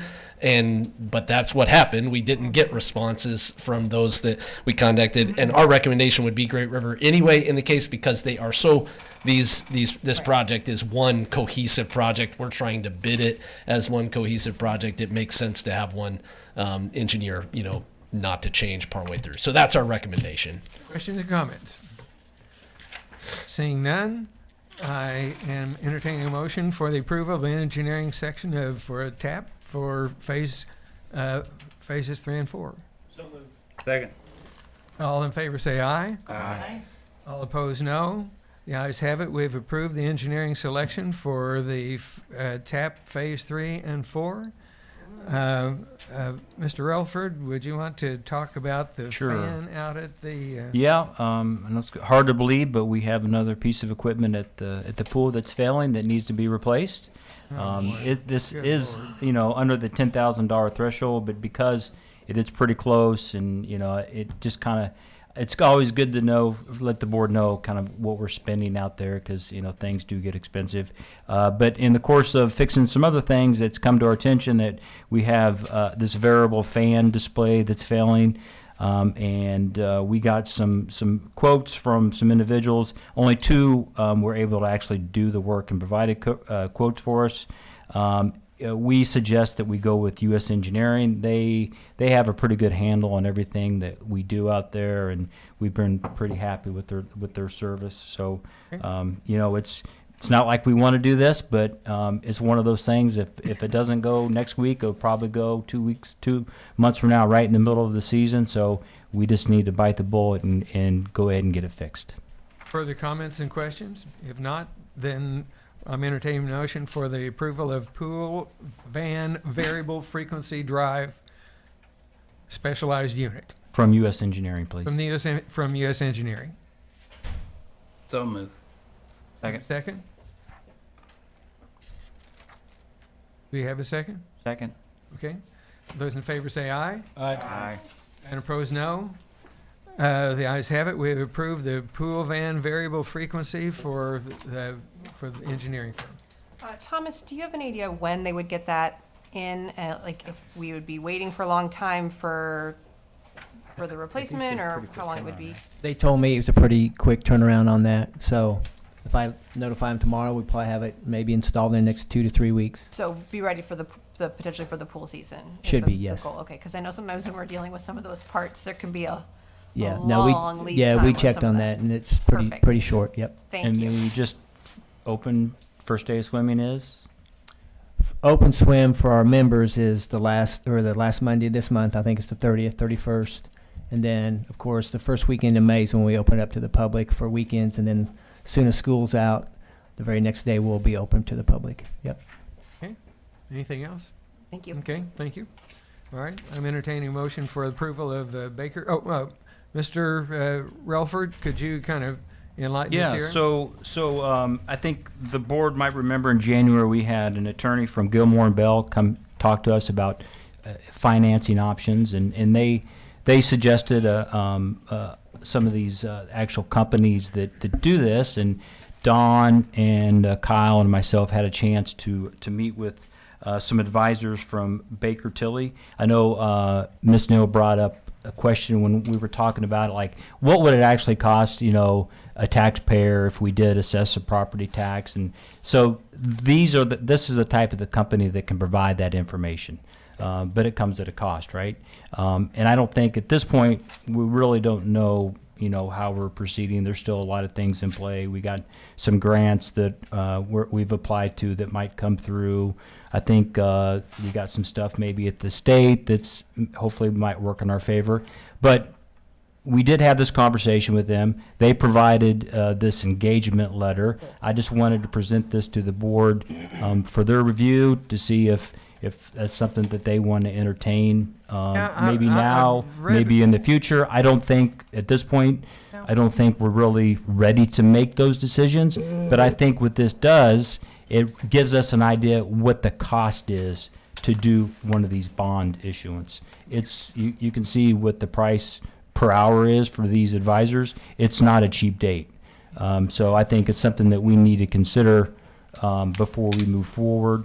And again, I think it might be a little premature to start making some of these decisions until we have some better ideas of the project itself. If we can separate the intersection from the road, if this bill grant, which is going to be coming out in June, what the outcome of that would be. Yeah, I was puzzled by it, and I didn't know if the others on the board have had any particular feelings about it, or. I guess my question would be, I don't necessarily disagree that we may not be ready to use this company services at this time. I guess I would want to know what you're envisioning that timeline looking like, particularly if a bond issue is something that we want to consider at all. And the build grant response, we're thinking maybe June, and a commitment to MoDOT by the end of June. Is that right? Like, I feel like we're waiting on something that we're gonna be waiting for a while, and then once we get that answer, we're going to need to make a choice fairly quickly. And so depending on how much lead time an organization like this needs to prepare a bond issue to get on a ballot, if that's something we wanted to have as an option, I don't want us to, by waiting, have taken an option off the table that we had hoped to continue to be able to consider. That's my only thought, is if we need to be able to move nimbly once we hear back about the build grant, and whether or not we want to put a bond issue before the voters as a way to potentially fund the project if the build grant doesn't come through. So that my question, I guess, to you would be, at what point, if now does not feel like a good time to be doing this because we're not ready yet, how will we know when we are ready? When will that time arrive? That's a good question. I mean, And what kind of a commitment would we be making to approve this agenda item? we could always enter into the agreement and not act upon anything. Not use any hours. Do you know how many hours it takes to walk a municipality through a bond issue? Like, I saw that there's an hourly rate, but I had no framework for, and I can knock one out in an hour and that's how much it costs, or if it's, it's going to be their full-time job for 3 weeks or what. I have no concept of how time intensive. Don, do you have any idea? No. I've never done one of these, Miss Neal. I don't know that answer. Yeah. So, question I have is, we haven't even approved the project as far as the East Loop goes. There are some design questions we had, some other stuff. Yeah. As far, so I think hiring a company to look at potentially funding a project that we haven't even approved, and if there's a cost associated with that, I think that is very much putting the cart in front of the horse. Now, I understand your concern is, if all these things fall in place and it's boom, boom, boom, boom, boom, we want to have these options. But I would, to me, like, knowing how much they cost and what they're looking like doing, if the build grant comes back and let's say we get that and there's other fundings, maybe we don't need to put it for a bond issue. So I think paying for something that is a potential that we may not even need for a project that we haven't even approved yet is kind of, that seems like it's 2 or 3 steps down the road. So I would rather hold off and wait till some of these other things happen and we, maybe even have a vote on the project. Sure. Well, and I guess that's part of what I'm saying, though, is that I think, for me, the bond issue could potentially be we go forward or not based on whether, like, if we went the bond issue route for funding, then the bond issue would potentially predate the decision whether to go forward with the project, because if the bond issue fails, then maybe we don't go forward with the project. So I think part of it depends on if you're thinking of it as we're going to make a decision and then figure out funding later, or if so again, with me, if you're going at the bond issue and you put it before the people and the people say no, then you can't wait until you've decided. Does that make sense? Yeah, you would need. So I think part of it depends on how you see how those. much? Well, yeah, be about a little over 11 million. But if I could, the reason Thomas is recommending that we're not ready yet is that when we've looked at all these different funding mechanisms and our timeline to need to actually go to construction for those, it gives us a buffer of late 26 to early 27 to even be ready to go to bid. And then even when we go to bid, we could go to a bond issue, we can delay. We have some of those buffers where I think this question could be taken up after the potential of the build grant and other funding elements are answered, but before construction and bidding would occur in 27. So, or it could be delayed. Like, we could decide, the city could decide, and I would recommend probably most build grant applicants apply more than 1 year. Yeah. And so it's probably reasonable that we could expect it'd be great to get it in the first year, but it might be reasonable to expect to at least apply for a second year. Now you could do that in perpetuity, right? If that's your desired funding mechanism, but you could exercise at least that, but at the minimum, I don't think and I don't know every detail about the timing of getting it to a bond issue if that were the case. But at the minimum, I don't believe you're going to delay that unless you're talking about getting something on an August ballot. I don't think you'd have to do that until either April or the following August. and still be in the same construction timeline, basically, is what I'm trying to say. Sure, I understand that. I think maybe I'm feeling pressure from a deadline that I shouldn't, but I am. My perception is that that this body needs to make a commitment one way or the other by the time that MoDOT deadline passes in June. And so if the build grant, if we decide that we're going to need to apply for the build grant again in the future, which I understand it's very competitive, it's very typical to apply more than once. I'm not putting any eggs in that particular basket at this stage. Is it in that scenario, are you envisioning us not making the commitment to MoDOT in June? So, in fact, and we'll bring next meeting probably the agreement from MoDOT for your consideration before June, and that's because we've moved forward with our request to amend that agreement, and it seems likely that it might be good to accept it in its current form. This would be a topic of conversation with the intention to amend it. The thing about the MoDOT cost share is there's no particular risk to the city. It's only MoDOT saying we will give you money back. If we decide then to never expend those funds, we have not exercised some risk. Does that make sense? So if we decide to accept the agreement as it is, and they decide not to grant us the amendment to separate the intersection from the roadway, we can then say, okay, we're just not going to build the project with those funds. And then they, of course, won't pay us back according to that agreement. But if they grant us that amendment, then we've moved forward already through that process and showed good faith on their end, in the committee's meeting. That's been the communication we've received from the Southwest District director. So that's going to come at the next meeting, at the next board meeting, that agreement. We've already been in discussions about that. So I'm getting a little ahead of myself here in this moment, but to say my point is, if that is approved, I think then if the board decides we at least want to construct that intersection, then you have established your first phase of the project. And that, at least as I've understood the conversation, is something the board may speculate doing without all of these other funding mechanisms even in place. So if our end cost is about 1 to 1.1 million to build that roundabout, my understanding of those conversations is that is something you would consider. I'm not saying you're going to do it, but that it's something you would consider separate from any future bond issue or build grant or any other funding mechanism.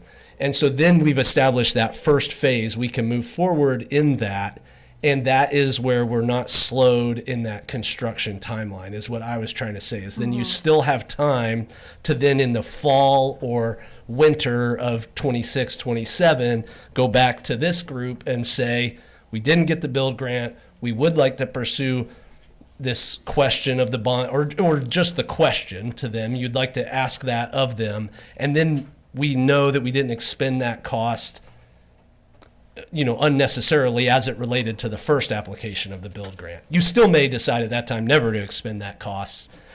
My other concern, I know, Thomas, we talked about this, is that I'm not sure, unless bond issue is the route you want to go, and there may be some more internal numbers that can be gathered and stuff, but I don't think there will be any funding mechanism that is more competitive than the state infrastructure bid, and I think there was some concurrence from their perspective on that, unless a bond issue is a point of voting, and I know that's a separate type of consideration. You put that to the public to vote on. But as far as all the other assessments that are, postulated in this, I don't think we would want to go forward with those, at least, from our conversations. We don't need a breakdown of every potential funding mechanism if there's only one you're considering. Well, Mr. Alford, would we handicap you or in any way, or handcuff you in any way if we passed by this tonight for further consideration? I mean, Not in my opinion, sir. Would it be possible to reach out to the organization and try to get an idea of what kind of hourly Absolutely. they would? I realize I'm sure it varies to some degree, but if they do this a lot, which I hope they do, then they should be able to give us at least a range of the kinds of hours at the different tiers, if it's however many hours of their support and paraprofessionals, how many hours, whatever, so that we could get and plan and budget a little bit better for what kind of costs we'd be incurring. For what specific ask? Could you clarify that, please? Well, so when, I guess, because they have a bunch of different documents that you submitted, when you reached out to them, what was your specific, I realize you were responding, I'm sure, to feedback from this board. What was it you specifically thought that they would be helpful in doing? One was to answer your question, like just to kind of get an idea, if we wanted to raise this amount of money, what would that cost, like your average taxpayer here in town? And that just kind of led to, hey, before we get into that, if we're going to do business together, we need to sign this formal engagement letter. So I would say, I'm a little surprised that it requires a consultant to figure out how much a property tax would generate in the city of Bolivar. But if we would need a consultant to do that, it would be to find out what kinds of funds would be generated from a property tax if we wanted to go that route to fund this project, if we decided to approve this project. And then the other would be if we need their help in preparing for a bond. I don't know if we do. We've done other ballot measures without, so I guess I don't know exactly what we think we would need their help for. But if staff does not think that, if staff feels that they would be needing the assistance in order to get information about what a bond could look like and how to do that, then I would say whatever the price tag is that typically comes. But just those other, I'm aware of the state infrastructure financing. We've heard some information about that, what those costs could look like. But I would like to know about other funding mechanisms so we can decide whether this is. Would you want me to try to arrange a Zoom call with the advisor to see if they can answer some of these questions in person at a meeting? You can. I mean, if you think, I just, yeah, if you think that would be beneficial, I'm fine with it. Okay. Just something to give us a better idea of what they'd be able to do for us and how much it would cost, other than just an hourly rate. So if we do not take action on this tonight, it will not hinder you in any way as far as getting that information? No. Is the board comfortable with bypassing this item tonight? When we talked about it. Did we bypass it, or can it just be an item of discussion and we discussed it? Yeah. Right. I mean, I think you meant not to actually Not to sign take it. an approval, Yeah, that's fine. motion on it. Right. Okay, we'll go on to the next agenda item. Mr. Elford, do you want to talk about? Yes, sir. This is obviously a topic about Liberty Utilities. I think the board will recall we had a long conversation in closed session the last meeting about franchise fees and sales tax, and we were led to believe there might be some discrepancies, and the board gave myself and Don Brown direction to move forward and get some clarification from Liberty Utilities. We did that. You'll see the letter that Don drafted here to their attorney, and with the deadline of March 10th. They did get back to us prior to that deadline, and you'll see their short response here. Yes. It's an email. It's also included in the packet. I don't know if the board had a chance to read that. Really didn't answer the question about franchise fees. Basically, just saying if we'd like to discuss that more, how would you like for that discussion to take place? And then they did briefly touch on the sales tax, and they talked about the rates, that sometimes there are variance in rates and what they do charge based on certain households, like sewer service and some other things. And according to what they believe, to their records, everything is correct.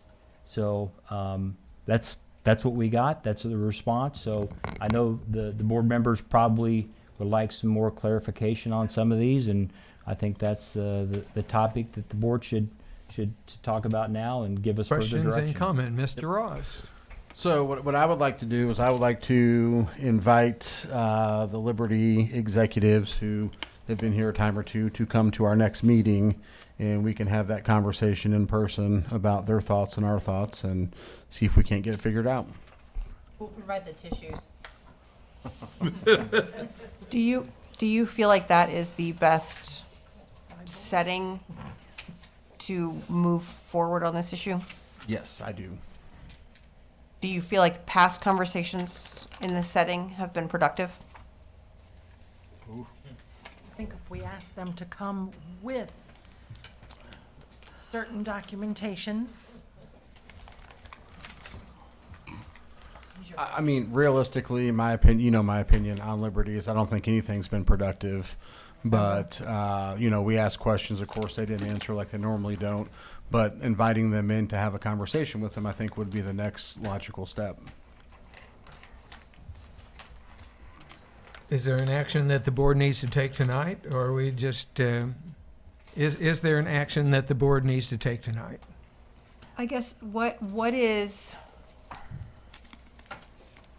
guess I know what your broader goal is, but what is your goal specifically with regard? So there's two issues that we outlined in this communication. One was requesting an accounting for franchise fees. And working, so it said specifically the language is, the city hereby requests that the city and Liberty discuss how, using a method both parties find acceptable, we need to go about obtaining an accounting of franchise fees that should have been paid during the time when all of the bills were going every which way. And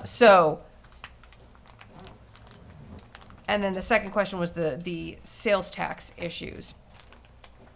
I am not sure that,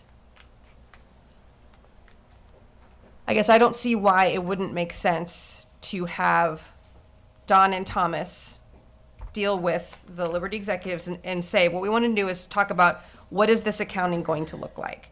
Because they work with accounting and they work with all of the information, how to verify all this information. I don't know how a conversation with us as elected representatives who are laypersons with regard to franchise fee accounting is going to move us closer to finding a mutually agreed upon accounting method, if that's what we want, so that we can have an accounting.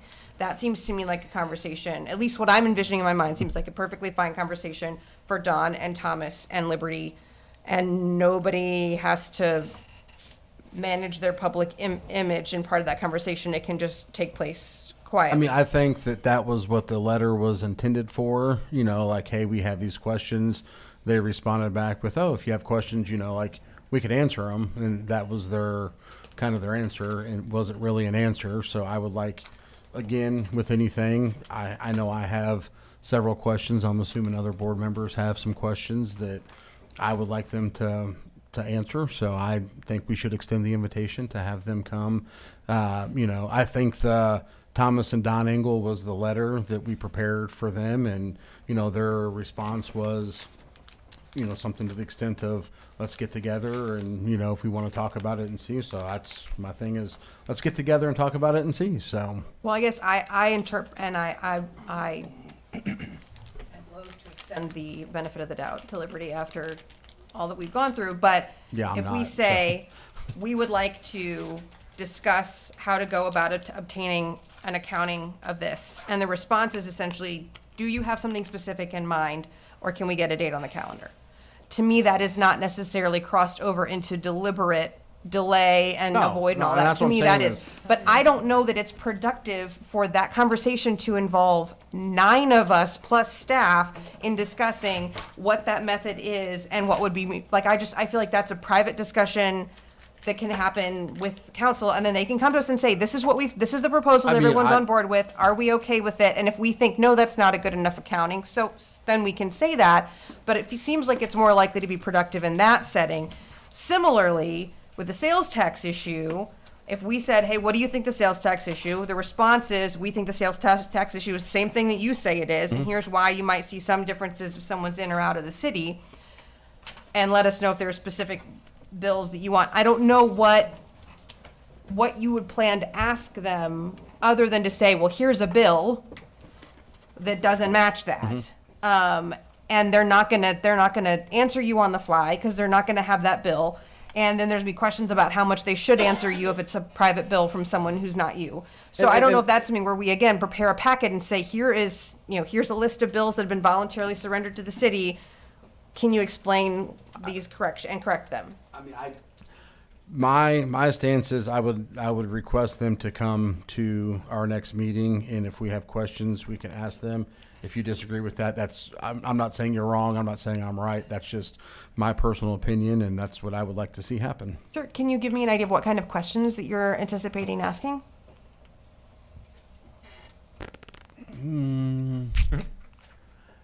I guess the questions I would have is, what they're charging, franchise fee, where they're coming with that. Same thing with sales tax, where they're getting that number, because clearly our numbers and their numbers don't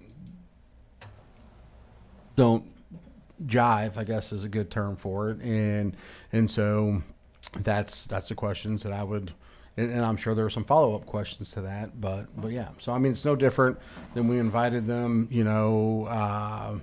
of course it was different. It was a town hall when we invited them in April of last year, and, asked questions about the billing and different things like that. We could have had Thomas and Don send them a letter saying, hey, we have these concerns, but instead we, had them come, and, they came, and I think that's something we should do again with these concerns. I guess I feel like it is a the little bit. sequence, can your approach to this and Mr. Ross's kind of dovetail together? I mean, can we get some more clarification before we have them come not answer? I think it depends on what you're hoping to accomplish. Because I suspect that their perception would be that if they come, they're coming to be yelled at. Again, this is how I'd say their perception is, and therefore that's going to affect some of what they come ready to do or what they come expecting. Because it is a public setting, because they remember what has happened in the previous confrontations. I think if what we actually want that's in this letter is a mutually agreed upon accounting method, that to me is not the kind of conversation that takes place effectively in front of cameras between parties that have a more impassioned and fraught history. I think that if you can remove some heat from that and say, look, what we're trying to come up with is a mechanism for evaluating this and making this accounting correct so we can find out what we are owed. To me, that is a practical details, logistical details behind the scenes kind of conversation. I think if you want to have a conversation with them about the fact that franchise fees have not been collected or whatever, I can understand that. I feel like anything that has them in person is going to bring with it a fair amount of heat and not a lot of light. And what this seems to call for is at least taking a first pass at, this is the agreed upon accounting, let's go, let's do it, let's get the numbers. If we don't like the numbers, I think have that conversation. The agreed upon accounting is what our ordinance says that they should be charging, and so to me, that's that. So I mean, we can discuss back and forth. I inherently would like them to come to our next meeting and extend that invitation. I understand if you don't, but I mean, if it's up to me, I would make a motion to invite Liberty to our next meeting to answer questions regarding sales tax and franchise fees. So I would make that motion. If nobody else on the board wants them to do that, that's perfectly fine. It doesn't need to get a second and pass, but that's the motion I would make. So. And not to jump on anyone who wants to second that, but to clarify what I understand this to say about accounting is not fighting about what the number should be, but having them show what has been collected, what ought to have been collected, what is yet owing, which is not a matter for our ordinances. That's a matter of that's accounting. Part of it, but I also don't think they're not collecting what they're, so when you're saying show us what you've collected, and I'm saying they're not collecting what they're supposed to be collecting, well, let's have them show us what they're collecting. Well, that doesn't answer the question of they're not collecting what they're supposed to be collecting. Mr. Sager. I agree with you, except on one thing. None of the board has ever yelled at them. I said how they would perceive it. I don't disagree. I don't disagree no, at all. And that none is of how us they have ever characterized yelled at it. No, I know. Okay. I know. Not even Mr. We Wilson. we have treated them with kid gloves. I don't disagree. I think it was Yeah, I think their perception of it and their attitude coming into it would be shaped by that perception. But their attitude every time they've come here, whether it was by our request or the public hearings, was they're talked down to people every time they have come here. Even when the president of the company came, when we were negotiating the sale, it was, you guys are a bunch of hillbillies. Why am I even here? You know, I had to leave New York City to come here. Well, I don't care. You put your pants on one at a time like I do. You know, so don't talk down to me. Even the people from Joplin don't like coming here because they've got something to hide. And they know they're not doing right. But I just wanted that nobody. I don't disagree that Okay, nobody yelled at them. okay. I would Okay, agree with that. I'm- I was trying to describe the perception that would Well, affect them. I just heard that and go, no, Yep. no, What is- nobody's on this board has ever yelled at them at once. I mean, We've spoken firmly, but we've never raised our voice. yeah, we've never, there were times I about bit my lip and bit my tongue off, but Would the idea of us extending an invitation or not extending an invitation at this time hinge on whether we believe that the appearance of representatives from Liberty and would actually yield answers to questions that clear answers to questions that we're hoping to gather I from feel them. like when they've come, we've had good discussions. I mean, whether they've answered questions or not answered questions the way we thought or wanted, but I mean, they've at least showed up and had discussions. Again, I don't know that it's been as productive as we would like, but they have. Could have been. You know, I mean, it's one of those things that in our town hall meeting last year, they told us that, about the software, and they knew there was issues before they put the new system in place, which of course the PSC did their investigation and found the same thing. So, I mean, it's been productive. I think our meetings with them have been, and I mean, I think it could be mutually beneficial. Of course, extending an invitation does not necessarily mean that they'll accept. 100%. So that's why I'm saying I would like to extend an invitation for them to come to our next meeting and address these, these questions. And come prepared with an accounting if they'd like. And my thing, and I understand what you're saying, Alexis, Open the is, bid. hey, is it the proper place to be, with cameras and everybody? I would argue that that's exactly the proper place where it could be, because that's probably the number one issue that we have in this community is people have questions and concerns about Liberty Utilities. And so having, Liberty come to where people can see it and hear what they have to say, I think that's the exact proper place that it should be done, as opposed to not in the public setting. So that's just my opinion there. So I still have made my motion to extend an invitation. So for them to come. that is Okay. a motion on the board. And what happens, Dusty, if they don't accept our invitation? What's the next step? Then- Compelling?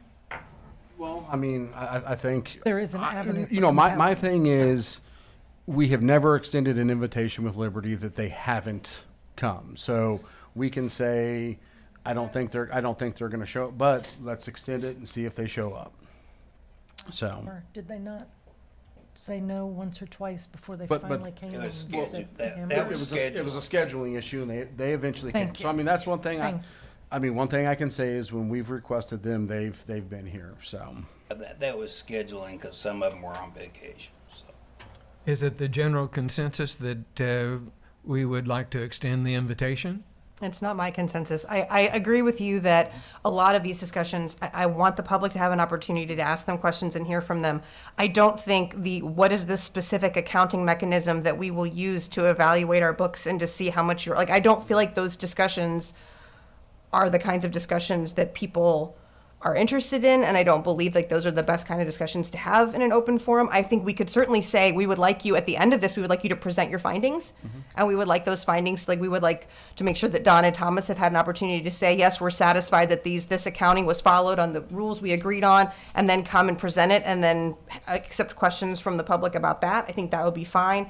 But I think bringing in public scrutiny too early in a process can be detrimental. I don't think that that's inconsistent with transparency to say you work out your details, you figure out what you're going to do, you're on the same page as far as process. Well, I mean, I First. think they should have a process already in place. They should know these things. So that's, I mean, I guess that would be We my. asked them for a method we both find acceptable to go about obtaining an accounting of franchise fees. By definition, if they're like, this is what we do, it's not mutually acceptable. No, but that, I mean, that was their, so again, I mean, I don't want to beat a dead horse. Sure. I've No, I got my understand. motion. If it doesn't get Yep. seconded or approved, I'm perfectly fine and get where you're coming from, so. Yep, and it may. Short Mr. Relford, I'm sorry, go ahead. comment. Go ahead, yes, ma'am. Did they not have to report to the PSC during the investigation, during their rate? Don't know. Would it not be that difficult just to isolate the Bolivar customers out of their report? I don't know what all went into that report. Certainly possible that there be, and that could be the discussion. It could be as easy as we prepared this for the PSC. And I Would don't you like know print out of the Bolivar ones? If their tax rate that they're claiming is a correct one, do you know, Don? Yes. They're saying Correct. 3.625 total, but our portion of it is 2.250. Yes, that's accurate. According to the Missouri Department of Revenue records, yes. Okay. And that's because we have taxes that we were not able to re-implement or whatever it's called. Is that correct? Because our So sales tax is I higher think the than that. question she's asking is, what is the percentage of sales tax we should be getting on domestic utilities? Domestic utility sales tax. I believe it should be 2.25%, Okay. at least according to the Department of Revenue's records. Is Okay. it not, because it's not the same thing as sales tax, right? It's a separate tax, or is it just another name for sales That's tax? it's called the domestic utility rate, and that's the percentage of our overall sales tax that the Missouri Department of Revenue has calculated should be paid on utilities. Okay, thank you. So it's the correct amount. We just don't know if it's the correct end result. Right, it doesn't match with some of the specific bills that. Right, and I would be interested to Dusty's know received. their count for residential and commercial customers. And of those, how many are exempt? Because I know your 501c3s are exempt from tax on, if the city doesn't pay tax, the school doesn't pay tax, the hospital. There's also residences that fall under that too. So how many are those are exempt? Sure. And, just a basic accounting. Do you want, Dusty, do you want to give the bills that you've received, do you want, if Don doesn't already have those, do you want to give them to Don? I mean, the email says if there are specific customers, I don't know if the customers would be willing to volunteer that information, but to say, okay, well, here are some examples of bills. Haven't they already volunteered that information? And I mean, I'm assuming Liberty has it because I'm assuming the PSC has it, and they've filed complaints, and so Liberty, should know. I mean, again, I go back to my first point of I would like to have Liberty come to our next meeting. So, Mr. Relford? Could we actually maybe do both, or Don and I meet with them and then schedule a follow-up for them to come here and recap our conversation That was with kind of them? my, not necessarily a suggestion, but maybe a suggestion that we rather let the process, let them find out, let them go ahead and do this accounting. Maybe they already have. And then ask them to come. so again, I would make a motion to ask Liberty to come to our next meeting, which is in 2 weeks. And if we want to do, Do we have, He okay. got a second. All right, and we have had discussion. I guess that would be a voice vote. Those in favor will say aye. Aye. And those opposed? Nay. The ayes appear to have it. The ayes do have it. We will extend an invitation and wait for the results. Mr. I would like just a point of clarification. Yes, please. Does the board want Thomas and I to attempt to meet with them prior to that meeting, or just leave it alone until the next meeting? I just want to make sure we have our I marching orders. would think that some preparation. Yeah. Oh, I don't disagree with that. I think that's the hybrid of what Alderman Neal was saying, and then if we have questions, yeah, and again, yeah, reach out to them, send them an email with what their thoughts. I mean, that was kind of what we already did, but maybe, hey, this is kind of some of our thoughts. I would think that it would be only fair for them to have some idea what questions they're going I to be think asked. specific bills that if you plan on showing them a bill and saying, why does this not say 3.625%? It would be handy if you gave them those bills in advance, even if we know that they should know them. There's a lot of bills in Bolivar. I'm assuming there's not a single bill that they've sent that says 3.625%. So they probably have 5,400 bills a month that don't say that. That's So fine, but if yeah. you're going to ask about one specific one, you know what they're going to say. They're going to say, I don't know about that 100%. specific So I am bill. perfect. I am perfectly fine with letting them know these are some of the questions we're going to ask ahead of time, so that way they don't feel like they're coming in to a hostile environment, like you said, maybe they felt like in the past. I have no problems if we talk to Thomas and Don and say, these are some questions and answers that we would like to have. Let them know that before they come in, so that way, maybe they can actually, because if they come in not knowing what we're going to ask, you're 100% correct. It's going to be, well, we need to find that out and get back to you. If Which we they won't. So well, that's what I'm saying is, right. we've got 2 weeks from now until then. Let's have Thomas and Don, and that's why I said, you're not necessarily, I don't disagree with what you're saying. Have them have that conversation with them.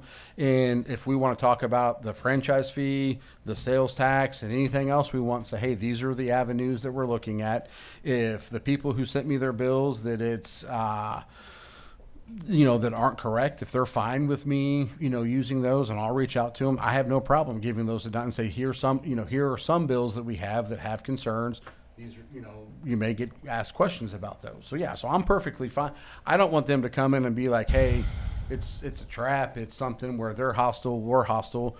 We have legit questions that hopefully they have legit answers for. And I don't want them to, come and say, oh, I didn't realize you were going to ask that. Like, to me, the franchise fee and the sales tax, they're all over the place. They're not correct. I mean, you can look at your bill and see that those two numbers, and so if we tell them, hey, these are the questions we're going to ask because they're not correct, well, we mention that they think their sales tax is correct. Well, why do you think the sales tax is correct when these bills clearly aren't questions like that? Like, I have no problem having, Thomas and Don talk to them, but I would also like Liberty to come and answer these in front of us because it is a major, major issue. So that's what I would like to see happen. I understand. I just think that it will not be productive to ask them to explain. I'm going to respectfully suggest that we've beaten this down and we know what to do. Okay, great. I like it. Moving on. Well, I guess that we have voted to offer an invitation. Yes, next. Yeah. All right. Talk about drones. Mr. Relford, Yes. let's talk about drones. Drones, yeah. I think drones are pretty hot topic lately. So we thought we should buy one. We did. It's in community development. We have somebody who's trained and certified to fly it. But for everything we do, we need to have a policy, and this is the policy. So we plan on using it. You see here in the first paragraph, like marketing, public information, social media, special events like Rock the Wreck, so we can capture that. Documentation for projects we have, for asset documentation, mapping, and some limited emergency management type things. Right now, we're not using it for code enforcement. We're not going to be using it for anything law enforcement related. But we think we can use it for these other purposes. And obviously, with everything we do, there's retention, records retentions, and several things that we have to be conscious of. So Don drafted this pretty extensive policy, and Yes. we're looking for board approval. Well, as usual, these things are way, way, way, way, way more complicated than they seem on the surface, but I presume that it is thorough. I have a question. Go ahead, please. Why are we excluding the police using this? Because we're not at that point. There's a lot of things that need to be worked through, as like evidentiary type stuff that we're not ready to move forward with that. In the future, we might be able to, but right now, the answer is no. There have been instances that I know firsthand of where the police needed to monitor a certain residence for certain activities. And there was no place to set up whatsoever. I would see the drone being very handy on that. Yeah, and down the road, that's something that we will definitely look at, but right now, we are not ready to move forward with that. Okay. Further discussion? Then we are entertaining a motion for the approval of the agreement, or the Policy. I guess that's the policy So of the drones. Second? And those in favor say aye. Aye. The ayes have it. We have approved the unmanned aircraft system policy. National Walking Day, Mr. Relford. Yeah, so April 1st is, it's a Wednesday, is National Walking Day. You'll see here's a little information about it. We plan on teaming up with the health department to engage in National Walking Day at Dunnigan Park on that day. So from 11 to 1, hopefully we'll have some staff out there and community members out there walking around, hopefully in nice weather. And following that, we're going to have a little cookout for staff, hot dogs and chips and stuff like that. So we just want to, no really approval needed, but just want to make that known for the board. All right. Well, thank you very much, Mr. Relford. Yes, sir. And I hope some of us actually take you up on that. I intend to. I hope the others will as well. All right. Any additional comments from the board? Go ahead, please, ma'am. I just wanted to bring up, it is soccer season, and some of the youth teams have been practicing over at Fullerton Fields, and sometimes they're playing in the dark. My kiddo's team has, I had to turn my headlights on so the kids could see. And I feel that this is becoming a major safety hazard. I understand it's not that I have favoritism for my son's team. If there are other teams that are playing on the soccer fields in the dark when the rec center is aware that those fields have been reserved for those times, I feel the lights need to be turned on. It is a major safety hazard and a liability to the city. I do not want any children to be injured. So I am requesting strongly that if the rec center knows that youth teams are playing and reserve the fields and it is getting dark out, to please take the time to turn the lights on. Thank you. Further questions or comments? Yes. Go ahead. I have, since I took office April 15th of last year, I've had, I think Todd wants to. I'm so sorry. I'd like to add something to that, please. In the past, and we have not ever done this, we have not done this, turn the lights on for soccer. We have turned lights on for softball and baseball practices. We have not for soccer, because once we do it, then we have to do it for everybody. And we have not crossed that bridge. That's why we have not done it. Also, the coaches on their practices, with daylight savings time coming in, that's when they need to schedule their practices. So if they have to wait a week because of the light situation, then that would be my recommendation. And that's what they've done in the past as well. We just can't turn the lights on for everybody and for every sport. We do it for baseball, softball, because that's what that area is designed for. And also, some of the lighting on those fields probably would not cover the soccer fields adequately anyway. Yes, there would be some lighting, but it wouldn't be full coverage. So that's why we haven't done that in the past. And yes, we were aware of the situation, but our sports director did inform the coach that they would not have lights. So I don't know how that miscommunication came across that way, but they were informed that they would not get lights turned on for soccer. Yes, I understand that communication was said. I still think for the safety of our children, if we're going to provide the lights for softball and the other sports, then we should also provide those lights for soccer. Kiddos are playing in the dark. I mean, I watch them fall, and they literally cannot see each other.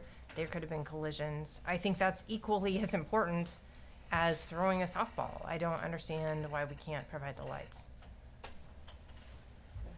Alderman Price, did you have more comments? Not on this subject. Go ahead.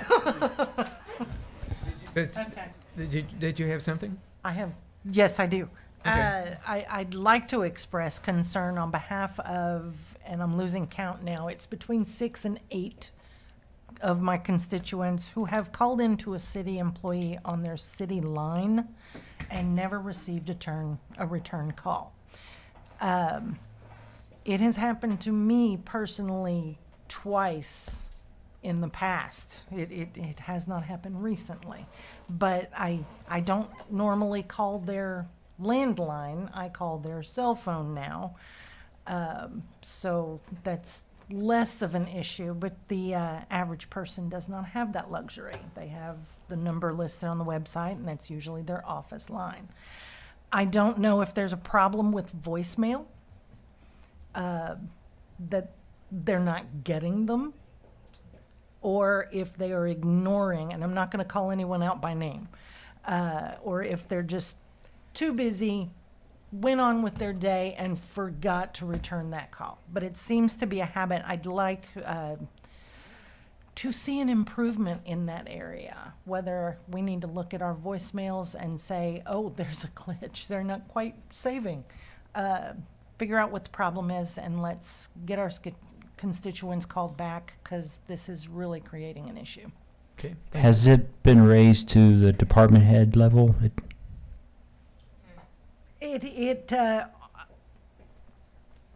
I will say there's been 2 departments that I've had this issue with. One, yes, it's been mentioned a couple of times, and the other one I brought to, well, your attention.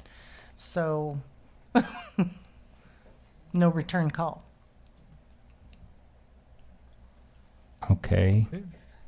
I don't know if I agree with that, but What don't you agree with? the return call from me? No. I brought it to your attention about the second department head that didn't Okay. return a call. Mr. Ross. So a couple things down the road I usually do. Just want to give a shout out to the high school speech and debate team. They won districts this last week, which is a pretty big deal. Also the swim team, they represented well in state, set a couple new school records. So congratulations to them. And then another question I have for you, Thomas, is economic development. I know we've talked about that extensively. Is there any update with that? There is. As of Friday, the director has tendered his resignation effective April 10th. Are there plans to replace him? The ED port has not met yet. Thank you. We meet after April 10th, and that will be the discussion of the board. Anyone else? If not, I'm entertaining a motion for a closed session. Do we? We don't need one. Okay. Have nothing for closed? No. Oh, great. I make a motion, we go home. Me too. Amen. Me too. Thank you. Me too. Aye. Aye. Hey, guys.